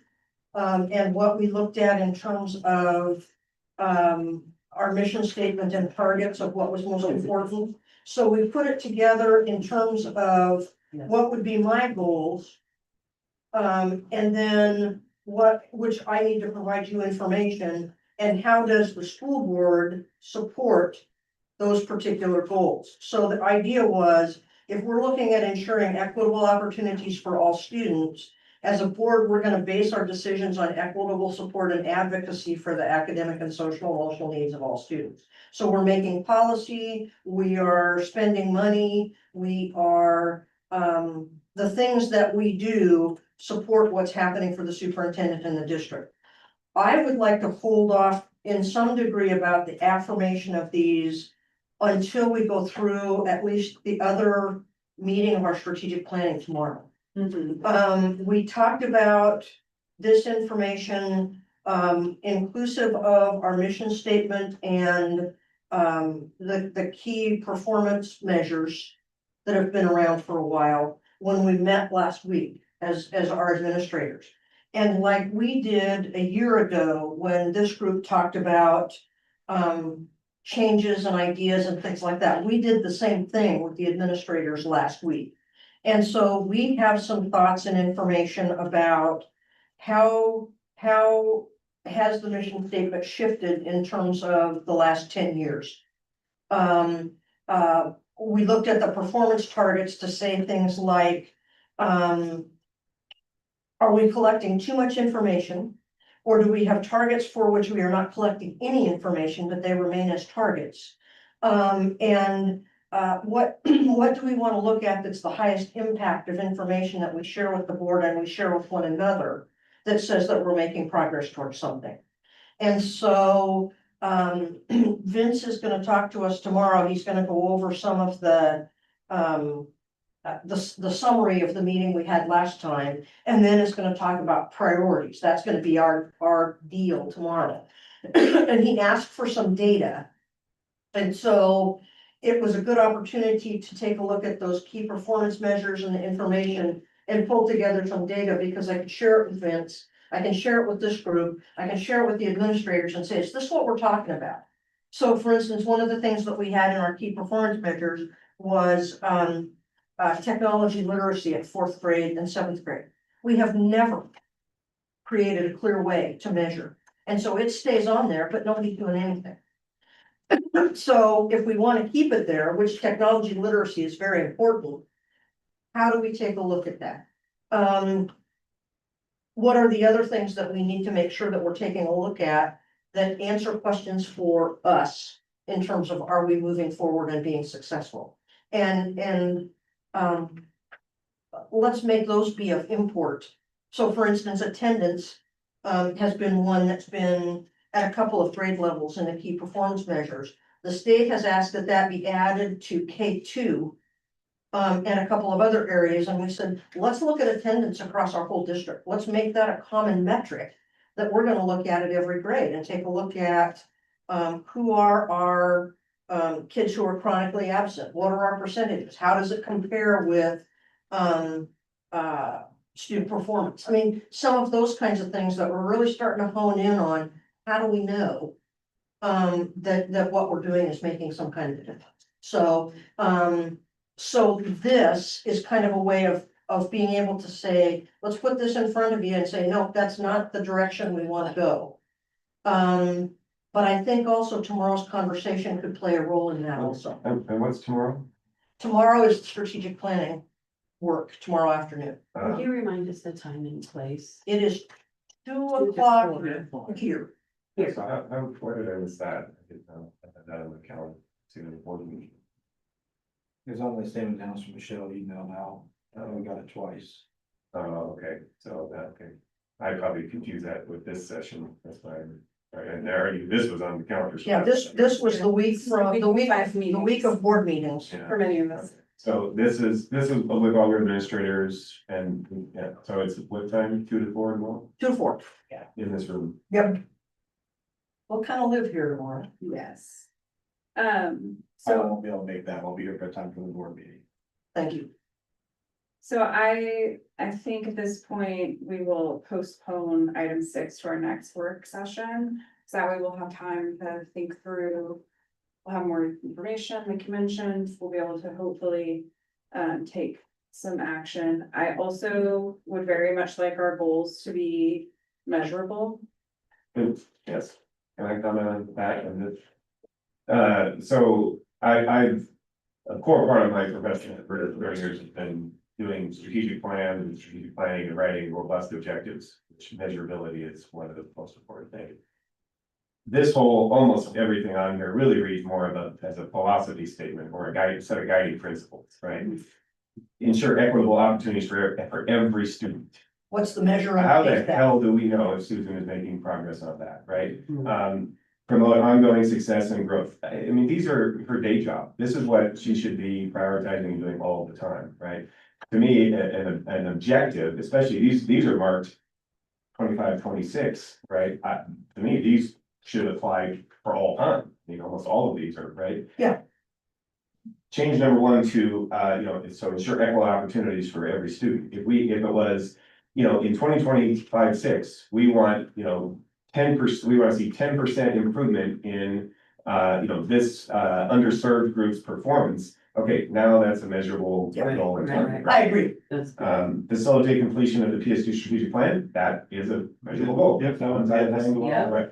Yeah, And so I have no problem with any of these, but these are guiding principles. I Yes, think they are. we need to set a set of actual goals that are measurable. Yeah, and if you look at this longer sheet, there's more words. I don't think it falls into SMART goal or whatever the heck we wanna call Yeah. it. For those of us who have like Yeah. an eye twitch every time someone says SMART goal. But as you can see from the date, this worked out on the vine. And so I just wanna make sure that we pick it back up, that we're very intentional. We can have a mission and we can have our vision and our values, as every organization should, especially one with a service-based purpose, like the school district. But we can't hold anyone accountable to their goals if they're, Right, exactly. Aren't both of these If you're- things that we went through with Vince, that we did these interactive things we and started the work and then we never finished it. We never had Vince come back for our final. That was what your training session. As far as strategic planning, I apologize because I think that I asked this once already. What is the time frame for the like. Final. Kind of configuration of said strategic plan. It should be Implement in this document, that document. it was separate from the Okay. packet, Thank you. or hopefully. Yeah, it's a long, right, it's a long-term process. Totally. Well, But there's like at some point, we're like, this is the strategic plan and we will begin the work now. And so that's what I'm. that is that- information is very clear somewhere. We did. That's the, Yes. We have that somewhere. Yeah, it's, So again, it's, I think getting terminology and definition, to me, it's, I agree. a strategic plan is. Which I think is what is being, Vince is OSBA, Yeah. who was here, and I'll be here tomorrow, so, Yeah. yeah. So I think that's a 5-year strategic plan, is that right? So there's that, but then, you know, what should fall out of that or cascade of that is, okay, what are the objectives this year? Yes. Very specific measurable goals, SMART goals, that will help us toward our strategic plan, right? There's no point in a 5-year plan if we're not gonna start working on it in year number 1. Absolutely. Yeah, Absolutely. so that is what and so, you know, Aaron, I would argue it would be best to start the school year with that already in place, but if we don't have that, that's fine. It's. Yeah. Whenever we get to it, we get to it, but we should get to it sooner than later. And what we should as a board say, these are the 4 or 5 things that strategically the board and we want the superintendent to really be focusing on to make happen. And we all have our ideas, just looking at mine, and that's what I think we need to get to sooner than later. What I just gave you that we're not gonna spend any time on today, but Vince has been given this data. And this is some of what I put together for the administrators, just to take a look at. For instance, if we want to take a look at student enrollment over time and see what our trends are. That was just a way of being able to take a look at some of that information. If you look at the next page, there's information on what they call regular attenders. And that's the percentage of students that attend school 90% or more of the days in the school year. And then we've got regular attenders by school. Then the Oregon at a glance report card, I put some of the key measures in there. We will talk a little bit about the changes in the state's accountability, where they're looking more at local assessment, which we do instead of at the state assessment to be able to take a look at student success. I put that on the chart and it said data's not available, that's just because the teachers aren't back yet, but I can't get it from them. And then the last page, I just did a rudimentary cut from my spreadsheet data of students' assessment so that we could take a look at some of the information there. This was the kind of thing to give us a start to be able to say, instead of taking measures on 45 different things, what are some of the essential things that we want to continue to look at? And these may not be them over the course of the year in order to be able to give us some continued information. So Vince will have this as part of tomorrow. But if we're talking about measurable kinds of things, that truly is a direction that we had talked about last week with the administrators of we need to head that way. I need to head that. So, it gets away from the concept and gets to more specificity. Do you know if he's gonna do the same kind of format as he's done before with breaking out the group? I would assume so, but I don't know. He and I are gonna talk after this one's over, because he and I have talked about a couple of things. Where did it go for tomorrow? He wants to talk about what are the priorities. And so we'll start to get there, but after tomorrow, it's kind of like, where are we and where do we need to keep going? Because it's kind of like, what is our work, what is his work? And where do we go? And so it's kind of a multifaceted look tomorrow. And yeah, I get all that. I just feel like the way that we've done it is so inefficient and so elementary. Just feel like we could be way more productive if we talked as a group. You know, that's my opinion. I'm not a huge fan of the breakout groups. Yeah. No, I got it. Good to hear. No, Yeah. it's like, it's not efficient. We do that, 5 minutes here, 5 minutes there. The problem is when you come back, there's this belief that every group should get equal weighting. When one group may be representing a particular topic that everybody is excited about, another group, it's just a couple of people in that group are excited about, and yet we somehow, all the groups get something on the list, and that's not how it should work, right? It should be, Yeah. what is across the board, what do we think are the most? Well, That's where I'm- yeah, and ultimately, what I wanna make sure is that it's ours, it's not OSBA's, it's ours. Right. Even though they're helping us with it, and Right. so, you know, it's what can we take from the learning, and. It was very interesting, the conversation we had with administrators, because we were just, I mean, it was, people got excited about. Let's put a focus and if we say we're gonna do something, let's do it, and if we're not doing it, let's not say we're doing it and collect data on it. Right. And so, that part of it was very good. Mhm. Well, verifying board liaison roles was the next thing on the list. I think we're verifying since we signed you up for stuff, Ryan. We wanna make sure you're okay with it. I'm fine, but I've always had issues with these liaison roles, not the fact that we don't, like when they're on there going to the rotary or something. There's, you go there, you have nothing more to take, you can, And it's and been removed. If Okay. you look at the bottom of the page, Okay. those are all removed now. in We general, can if we want to, but they've been removed. in general, the liaison role, so part of it was. I think all of us, with Sandy and I started, and then you and Joe were going, we tried to make a big. Effort to get to the schools, and I think that kind of backfired. And it caused some hostilities versus. So then we quit doing that stuff because it was causing issues amongst the staff and Mr. And Susan, everything you did was became awkward, people didn't wanna come. Well, So, so listening session is very different from the liaison role also. but they kind of overlap when you, as a liaison, you're a liaison to this school. But it's awkward when you go there because people are like, why are you here? You can't talk to you. It becomes what's supposed to be a benefit almost seems to be more of a problem. So So I don't know I, how we fix that, but as we've gone around, it's become a problem. yes, I think that's a very valid point. You are on the middle school list for this time. I will say the middle school holds site council meetings. They're very productive. They are. There's a lot of information involved. It gives you opportunity to take action, like actually like. Volunteer for one of the teacher appreciation events, like I got to hand out coffee to teachers one day. And so that raises a question I've had, and I don't know the accuracy of this statement, but I've been told several times that we are required, the district is required. For all schools to have site councils, there's Yes, some and law saying that, That's on our, yeah, and it does not appear to have been happening for the past 4 years, except at the middle school. we have used, our parent group as the site council of record. Because they already meet for For the Clemens. elementary level, for Clemens and elementary, PES. And the high school I have to work with to be able to take a look at what can we, because we do have to have them across the board. And, Is that also for Blodgett with the? and Blodgett is really, PTA? we have to figure that out, because they either play with PES. For them to have a full-blown site council is really hard,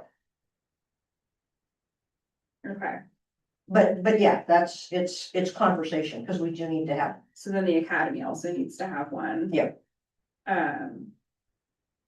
Okay, I think that might be an item for us to raise again at our next meeting to see where the progress is on making that happen, because if we're required to do that, we need to be in compliance. Yeah, we've been talking a lot about Division 22, and it's nice to be able to say we're in compliance, but we need to be in compliance Yes, if we're gonna say yes, yeah.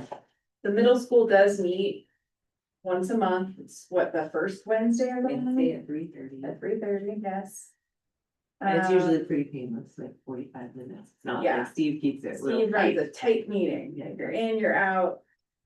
Good, the times that I couldn't attend, I would get an email summary from him, like I'd ask him like, hey, just let me know what's gonna happen, I'm so sorry I can't be there. Because the reality is. We can't attend everything that we want to attend. I would love to go to every single performance of everything that's ever happened in this district, I can't do it, so, there will be times that we're not able to attend those site councils and. But checking in with whoever runs that meeting, it's usually the principal of the school, I think, but I'm sure they're. I don't know, it could be like a, dean of students or somebody running those. Yeah. So whoever runs it, just check in with them and go like, hey, what's going on? So it should just be the liaison to the school attending the site council, so we don't have an accidental quorum. So I remember when those are, but I can't take notes because I keep in my notes. Does that come out in the newsletter or No, you'll need to reach out to I'll Steve. reach out to Steve? Yeah, Well, and he'll connect to you, once the principals know who Okay. the liaisons are, Okay. then they will reach Yeah, out. I don't do online calendars and scheduling. No, they'll reach out Yeah. and be able to do that as well. And so to that question, I guess I was wondering about the committees. Will they reach out as well? Yeah. Okay, great. So. Yeah, as we get things up and moving, you're, And that's Cool, I neglected to, let's take all the things I got assigned to in the last meeting. I assume it's in the consent agenda. it's also on this page here. Okay, I'm sure I'll find it. It's Oh, it's right here. There it is. Okay. Right. Okay. And if at any point throughout the year we need to change them, please just reach out, we'll add it to the agenda, we'll have conversations, get things updated. So I do like this newer list, because when we first started, there's all these agencies that Yeah, we had nothing to take to them or get from them. and I think that's valid for sure, and we have a lot of coverage at these things from various district staff members. One thing that did come up at the OSBA conference, I think I wrote it down word for word, let me find it, because I read it twice already. Did I write it down word for word? It was something to the effect of school boards who are active in their community have better outcomes for their students because they're hearing more from the people who are affected by what happens in the district. That's not word for word at all, but that's But close. word for word, take out the school board, members of the community that are active in their community, Yeah, which are the ones that are active in the organization, so. that's a very But good way to also in look the at that. schools. Yeah. Yeah. So. I know we're all active in different ways, doing different things in the community, so it's just, it's good to know what's going on outside of. Whatever our normal channels are. So we will move on to number 8, student representative to the board. Let's see, we've got our policy here, and we've got our process here, or our AR. So Aaron, you're big on policies and things. Do the Yeah. students? I'm concerned that what their role on the board, they come to the meeting, Mhm. they bring in very little from the school, and they sit here. Are they gaining and benefiting? So they're bringing updates from the school on, we're having a dance, we did this. It's great, that's a simple report. That's what we get. And I know it. I guess I'm not sure. What role they play, if they wanna sit here, great, but are they supposed to be bringing more? I don't feel like they're bringing. Anything from the school, they're updating on 2 things that happened in the school. And that's it, so I don't have a problem with them sitting here, but are they involved in the school doing something to bring us in? I just don't know that it's a value added product. So I don't know that we would be asking them to bring us things from the school so much as asking them to bring things from us to the school. Alright, And I do think that there are ways we can engage them more, and I think that would be fantastic. I think we need to actively ask them if they have any input when we're discussing things. Invite them to work sessions. One thing that would be super cool if we can get our timelines together, which stuff happens and we didn't. One thing that could be really neat is if one of us is attending the summer school, that's what they're calling it next year for summer session for school board. They're calling it summer school to 1 day. That maybe our student representative to the board could attend, because that would be an amazing opportunity for them to see, what does a professional conference look like, first of all? They can get a free mug or something, and they can learn more about the processes at the next level up. I will say they are getting experience in professionalism to some extent. As much as we offer to them, they are is learning. their current representative right now? Not right now, because we did not catch it before the end of the school year, so it's gonna happen. Start with Yeah. back to school lunch. But I wanted to, because when we talked before, we talked about putting it the first of the year, and at the last meeting, I think it was no, we probably don't want to put it normally to the first of the year, let's keep it at the end of the year in terms of where we were with policy. I wanted to raise it because, I'm ready to go to, once teachers come back to, well, actually, we talked about going to the administrators. And I'll talk to Mark and Dee Dee and Mike, about getting together an application process. And, I'm hopeful that our members last year, that, they will, help promote. Because we had talked about that a little bit, that Maggie and Levi, can play it up a little bit. And so, but that way we can get at the very start of the school year, applicants, they can be interviewed here and the recommendations can be made to the board. With that, I just wanna make sure we do actively engage them or something, so that Yes. they're gonna be here. I agree. We need more than, we're having a homecoming dance that's going very well. Mhm. If they're gonna be here, I'm hoping that we can, and probably on here, someone gets this. Get our meetings more streamlined, more points rather than stories. Like more factual stuff, let's short. The business report. meetings, Yeah, yeah. let's get it, the word I love is dumbify it down. Get it dumbed down to bullet points and not long things. Essays. Yeah, but if they're gonna be here, which is great, but let's have a job for them. They need to, and if I didn't think about them I thought they taking stuff back to school was a valid point. But we need to have checks and balances. They need to report something to us rather than we won our football game last night and it was great.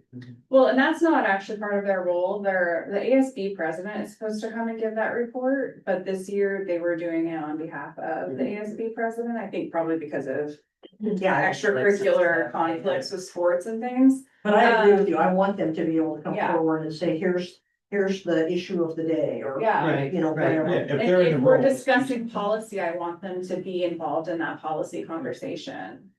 They're the ones who are affected by the policy the Right. most, besides. The And they did teachers and staff. engage in the cell phone thing. That was the only time I really said, oh, they engaged in something. And they called us out when we did something wrong. I don't know if you were at that meeting. Levi called us out when we hadn't followed the correct procedure and taking a vote. He was like, hey, I don't think you guys did that right. And we were like, you know what? We didn't, and we were already working on fixing that, but I was proud of him for doing Oh, that. that was That was it. That was amazing. our vote. When we didn't vote out Yeah, loud. yeah. Okay. We had a piece of paper to Michelle and they tallied it.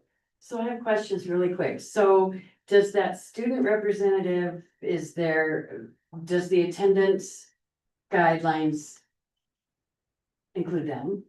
Oh, the board attendance. The board attendance guidelines? I think the unexcused versus excused component would, Okay. but. I also think there is more leeway for a student who Sure. might have a sporting event or a play performance or. There's also nothing saying what means excused versus unexcused. I Right. think it's mostly just like, give us a heads up, so Right. if we're doing a roll call, we're not like, where are they, or should we be waiting? But should there But also for be an them, yeah. expectation if they won the spot? Mhm. Should there be an expectation that they're going to be there a certain number of They- times? they need to Because this other participate. one probably would have been, and now they don't get a chance to. Yeah, absolutely, Okay. and I think. Excuse me. It doesn't say that they It just should, specifies that they maybe remove their feelings to be people. Mhm. There's no. Anyway, it was just something to bring up. No, And is it always a student government student? it's that- not, it should Okay. not actually be, I don't Okay, think it should be. And I the think it needs last to come from a question- broader pool. yeah, the last question was, does public law apply if two of us are together and the student liaison is there, is that a? No, because they're not a violation? voting member of the board. Okay. They're not a publicly elected. Great official. question. That is a really, really good question. Or do they have to retain all their notes or something? Right, we should tell. I actually am not sure about that because they are not a publicly elected official. That's why we have to retain our notes is because of the fact They that are. we're elected. I don't think that they. Right. That's a really good question. I think You can't wear your pants again for 10 years. I mean, I'll be honest, I don't know how enthusiastic I am. This was news to me that we had one of the recent past that we did back in the day when I was on the board, but. last 3 years, we've had a student representative. on the Yeah, board. like I said. Or two. Anyway, so I just kind of, here's some more. The one thing in the policy though that I definitely question is that they have the option to do it 2 years in a row. I would definitely strike that and say it's a one-time. I think if the entire point is to provide opportunity, you don't get to be ASB president more than 1 year, right? This is every bit as important as that, so I would strike that one for sure. I think that's So you fine. don't want them to be able to reapply. Correct. If, One time. should they reapply if they didn't get? No, of course, Yeah, yeah. of course. It's They just only they get to can't serve hold that once. They position, only get to right. serve once in their lifetime. Yeah. I totally Then they're agree. both not required. Like, it's not something we're required. No, we're not required to Can, do can, this. can I just clarify number 9 and number 10? On the AR, Yeah, yes, the will have authority given to school board members by parliamentary procedure to order an appeal. Point, so what would that look like as a student representative to appeal what? so, under parliamentary procedure, if someone, in fact, I think I have my cheat sheet right in front of me, look at that. For point of order, that would be something like someone has Well, they're on a- said something that needs to be addressed. Maybe somebody said an inappropriate word about someone else, something like that. They could say point of order that is outside of the rules of decorum for this meeting. Which is amazing, can you? And that would imagine being a be- School student and say. Right. So powerful. Right. Yeah. Well, And for appeal, they could actually, even if they're not a voting member, they could request an appeal to a vote that happened in the meeting. They just wouldn't be able to vote on it. Yes, they have the decorum rules, rights and responsibilities around parliamentary procedure, but they can't vote. Right. But it is And they amazing may for make them to have the motions. experience. They can make motions, they just can't vote. But no one else can make motions outside the board. Correct. Correct. But they're on the Right, board, would they're a have- but that's non-voting what I'm member saying, of the they're board. non-voting Yeah. members. Like Susan couldn't make a motion. She doesn't want to, but she couldn't. I don't know, maybe sometimes you wanna move to adjourn. Which I did find out we are in fact supposed to move to adjourn unless we have exhausted all of the business on our agenda and then we don't have to. That's why we always get away with not doing it. Yeah, so it would be. Okay. Appeal, the other part that it would come in is if they did a point of order, the board chair said, I disagree with you, that's not a point of order, they could appeal that decision. They could say, I appeal the board chair's decision. And then they could open for second round of debate possibly. Which again, would be a really powerful thing, take a lot of guts, Would be good, honestly. So under the AR, the board doesn't have to approve ARs. We could take that recommendation and if you want Yeah, I've to got that noted. modify, Yeah. on the one term only. Yeah. Yep. yes.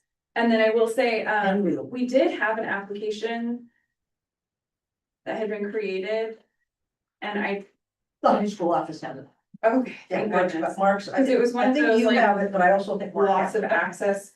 And honestly, the loss of access to Google Docs when somebody is no longer on the board is a really big concern around records retention. So I think that might be something that we need to address with the technology team. Because Christopher had it stored on his board Google Docs and he couldn't access it anymore because he was no longer on the board. Tech might. Thankfully, it was attached to an email, so he was able to pull it up, but. So that's, we just need to make sure that those records are still accessible by someone in the district. Another And so then, on this. Student member of the board, it says the district, the appointment or designee, to include application election process. Tell me where you are. I'm on the, This page. I'm on the policy Okay, and. I wrote it down, I lost it. The district will ensure the process and management of student represent application materials, communication interview process will comply with the requirement of the law. The student representative shall not be allowed to take action of the board. Where did I see this? Sorry. Oh, right there. I'm sorry. It's the third paragraph. The superintendent or designee will develop administrative regulations to include application and selection process roles and responsibilities. But then in the AR, it says the superintendent's deadline and process for electing student board members established each year by the board. So the AR pushes it up to the board, whereas the policy pushes it to the superintendent, so I think that Good, should be thank you. cleaned up, yeah.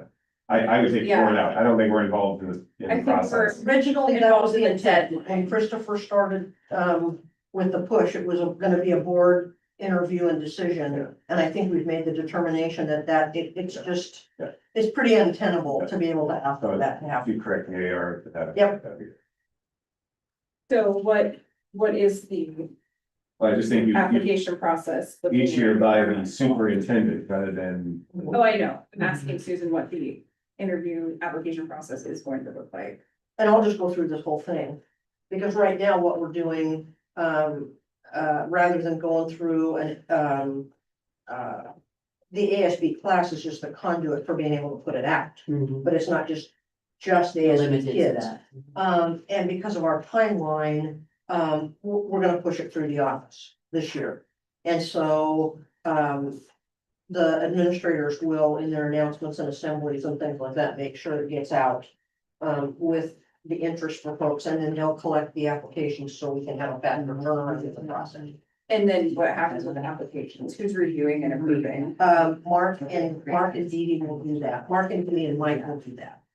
And we have a deadline of when we're gonna to be determined. We talked about being able to have a decision reached no later than the end of September of this year. And so they would be in attendance at the October Right. meeting, because with it being the second Thursday of the month, that's a pretty quick turnaround. Yeah.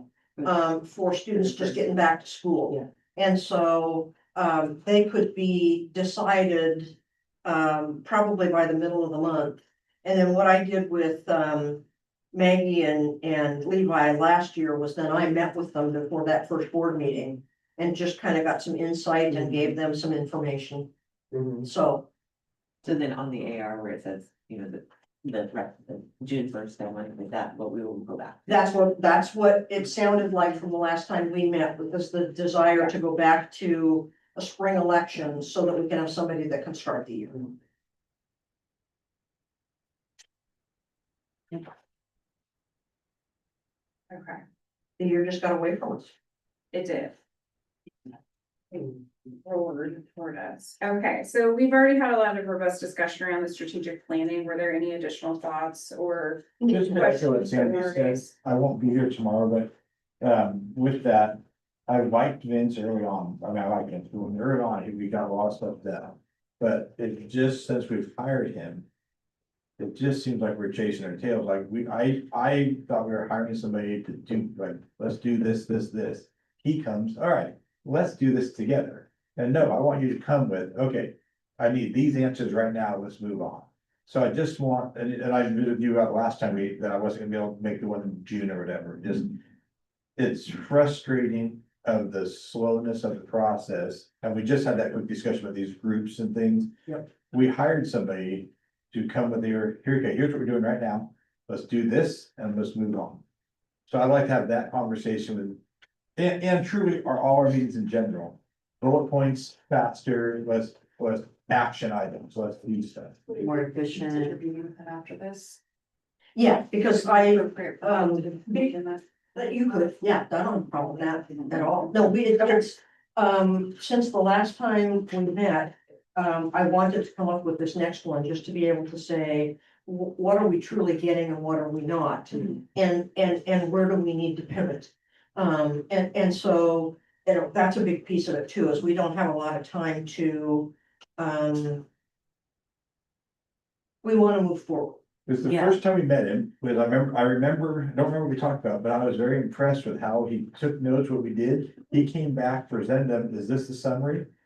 Great, we did something, and then we hired him, and it's like, I think what we need to figure out is what roles and responsibilities for each of us are, because we might have a different expectation of him than we've actually paid him to do. Like, we might be owning the bulk of the work, and we might be slowing the process down, so I do think we just need to make sure we have like a little level set. Yeah, I mean, We there's can gonna be a try lot that of as well. responsibility on us, but the other piece of the puzzle that has been acknowledged is Vince said, I'm doing this in 4 districts and Michelle knew because I was killing the messenger, sorry,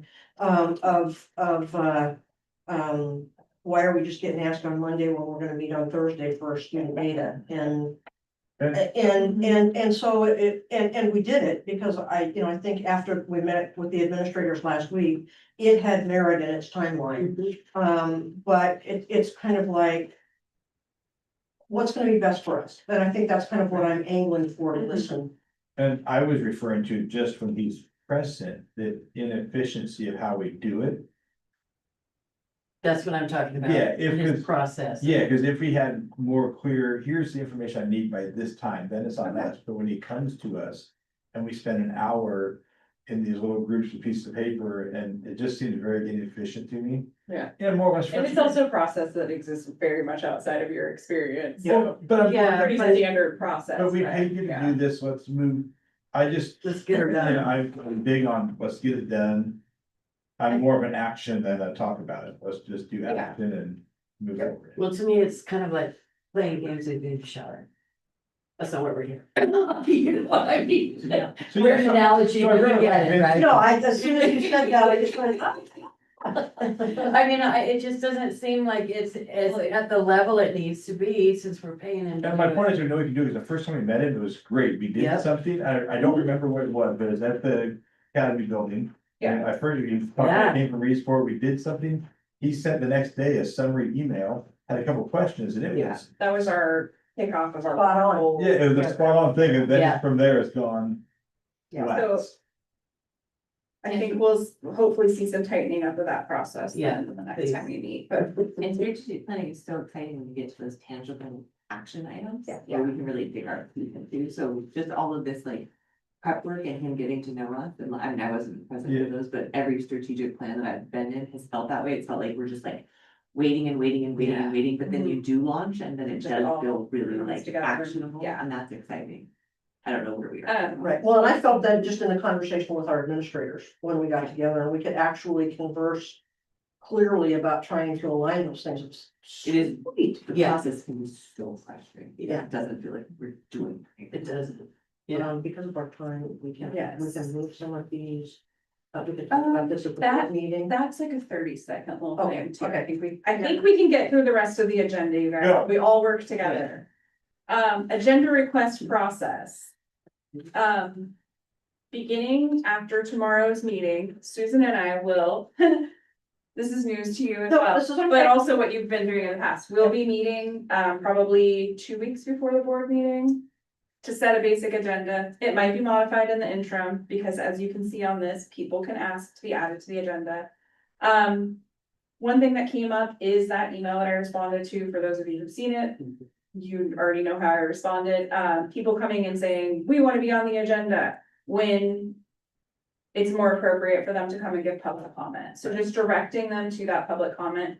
But Susan gets the wonderful job of screening those and saying, maybe this should be on the agenda, maybe this should be public comment.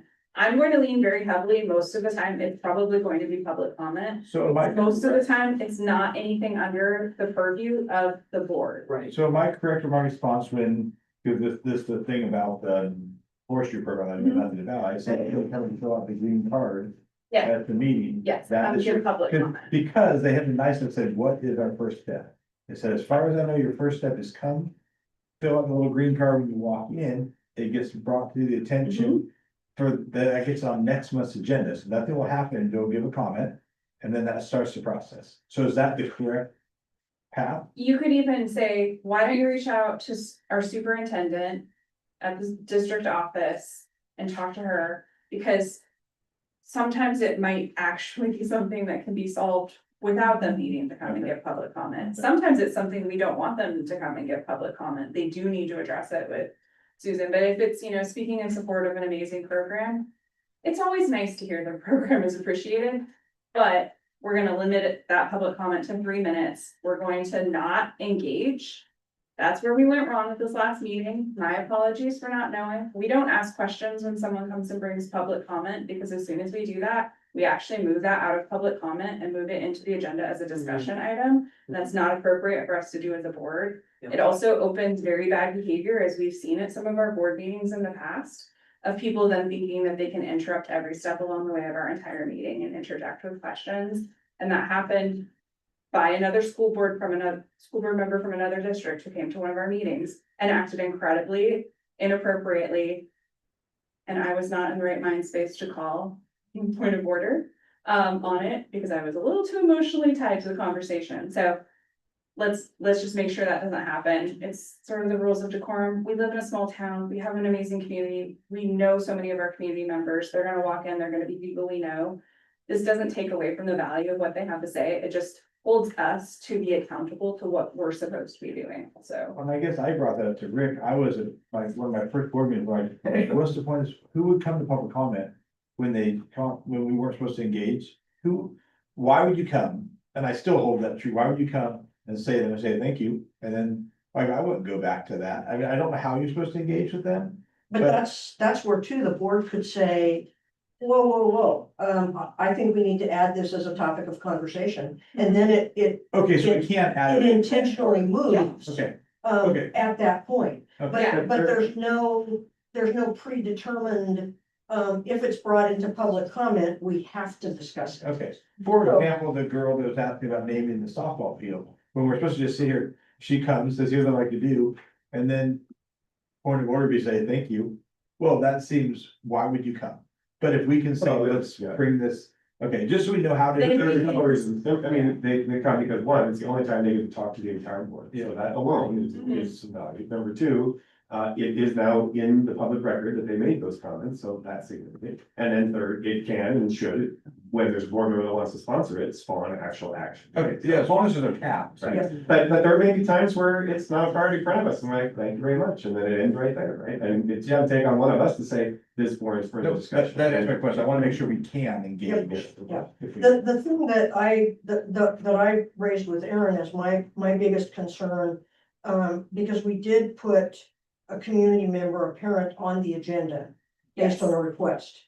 So now we had a request again in this situation to be able to say, we want to get put on the agenda. And so at what point does it become, I want to get put on the agenda, I want to get put on the agenda, and it becomes a meeting of the public instead of a meeting of the board? Mhm. And so I don't want to encourage that, but I also don't want to say, sure, you can ask, but every time we're just gonna say no. Because that's not good business and good connection with our community. Yeah. So in this particular instance, Michelle has reached out and said, it's gonna be public comment, and then after that, Susan would like to meet with you. I've been in email communication with these people also, with some information from the fact that it's an operational thing. Mhm. And so, I just want to make sure that response we're, as well. right, I just want to make sure that we are not setting our public up for never wanting to come back, but also not setting it up so that it becomes a meeting of the public instead of a Yes. meeting of. That's, Yes. And I will Yeah, just I state think for the you're right. record that the time that that parent was invited onto the agenda, I did not feel that was appropriate to be an item on the agenda. I'll just say that it should have been a public comment. I think it's also worth noting that we're not required to take public comment. Yes. And it's a super, I mean, I talked to multiple people at the conference on this weekend that were like, no, we would never Yeah. allow that, so. Yeah. I was surprised. Yes. That balance that you just talked about, Susan, is exactly what you two as superintendent chair have to walk. If there is a hot enough topic out in the public and it's got all kinds of chatter, that a 3-minute public comment is not gonna do it justice, then it should go on the agenda. If there's Absolutely. one or two or a very small group of people who have a pet peeve or a burr under their saddle or whatever it is, and then they show up, do their public comment, and then we see where it goes from there. But Yep. you guys have to assess that. Mhm. If And you get it rolling consistently, the rest of us will let you. Yeah, know. it Right. also needs to fall under the appropriate governance of the board. So if it's not something that is board business, it's not something that Sure. Yeah. falls under our purview, we shouldn't be hearing testimony about it. And often that kind of Most leads of us the down time the they- road of somebody has a grievance, that should be under KL instead of coming as a I public was gonna comment. say, Or we need most to stop often, someone yeah. before they list a staff member's name or something like that. So, Yeah.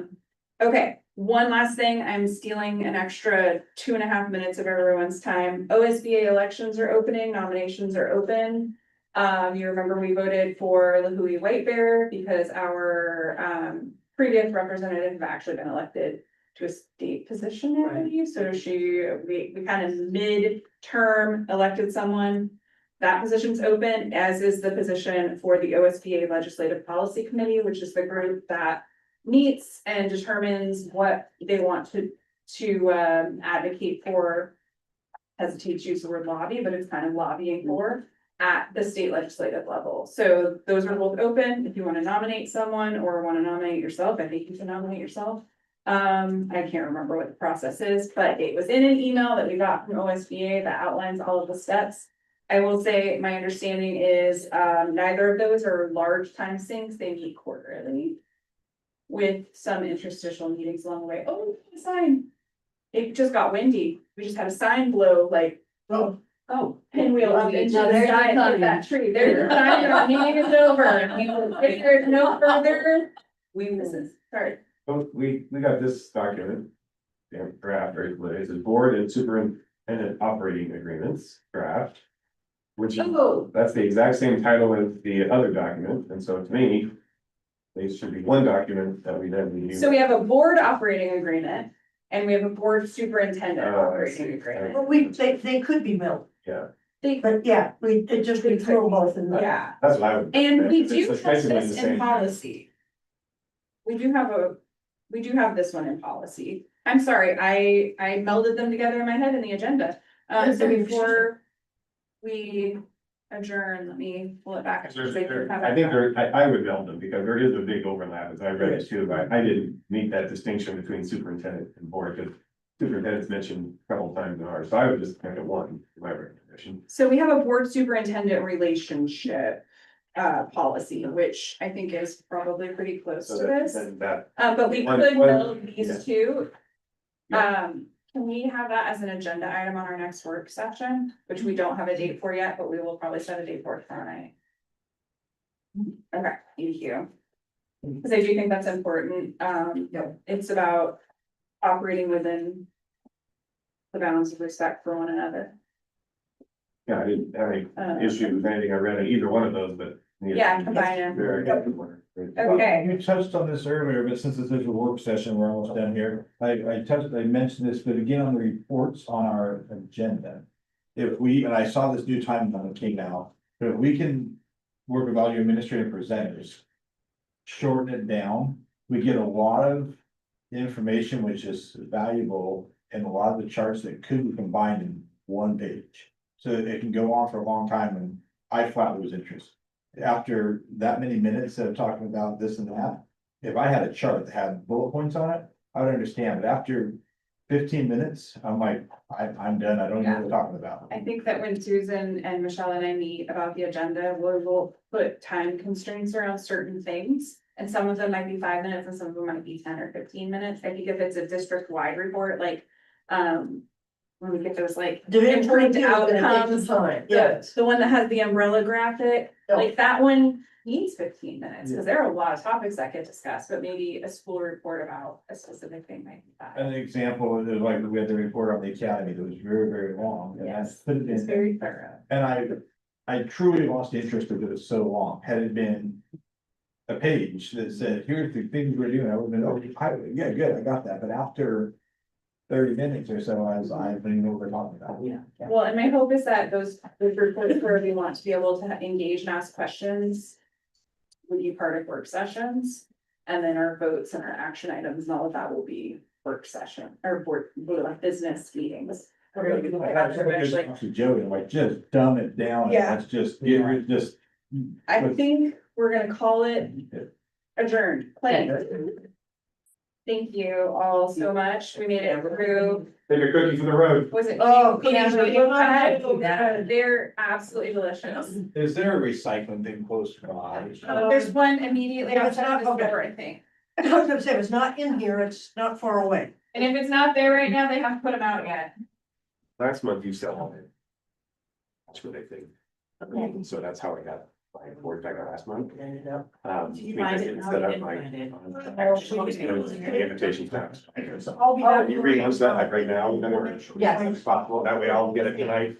It's on Thank the, website. Oh, of course, that's Yeah. probably how I got it last time. So, Okay. so it's not urgent, I can get it that way. That's- Okay, that- I'll just help out to do that in the morning. Yeah, Yeah. then there's no, but obviously I'll like Sure. to get it there.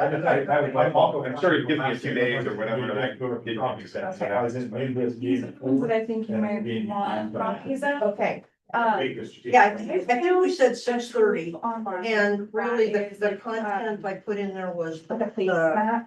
bargaining. And, Real basic parliamentary. I also put in, And the then, and I was, yeah, I caveat, guess you wanna that's talk one, about but my then somebody position, was because saying sometimes they that, and then they also overlap. have like. and if needy is there, I want to make sure that it's Legal. legal. So, we're probably working with probably intentions on talking about me, but we're gonna talk about. Like what they make, and they have. Yes, yes, yes. 6:30. Placemat for everyone to have theirs. oh, that's so nice. They send you a folder. Yeah. But Oh, there's, good. and I can't remember Wanna what do said that, it, like, behind the but it was kind of one of the scenes. board out there. Yeah. And it was saying that have like. Yeah, $9. And I didn't know much. No, I shouldn't either, but I'm, Public I comment. am. Okay. We're looking at a 2-week trip. Oh, it was a cheat sheet. Oh, the policies I got referred to a lot, like, yeah, like once a night. And it was just like a little penny cheat sheet. And it made us feel like. Yeah, it'll be right next to Family. And I'm. Yeah, sorry, I'll always. Thank you. Thank you, thank you, what she was from, and then I had to talk to her. Okay, I did too. I did, I mean, all right. What about it? Thank you so much. That one for doing. We have. Sure, I'll take it. Thank you, Tom. And it does Thank you have so a- much. So good. So maybe we don't need. You don't know the size of this, but a 450 horsepower. Yes. So. Stays we like- talked like about that. how- Thank you, John. 16 feet. Thanks for Yeah. the cookies. Okay, by the way, You did come. real quick, there's a lot of night playing in the music in the park. Love it. Oh, And they're dance, it's how like 6 miles or whatever. 6 miles. Welcome to 10, let's start driving. You're in school. This too, Get yeah. a call. So, yeah. Tommy comes in. Comes out.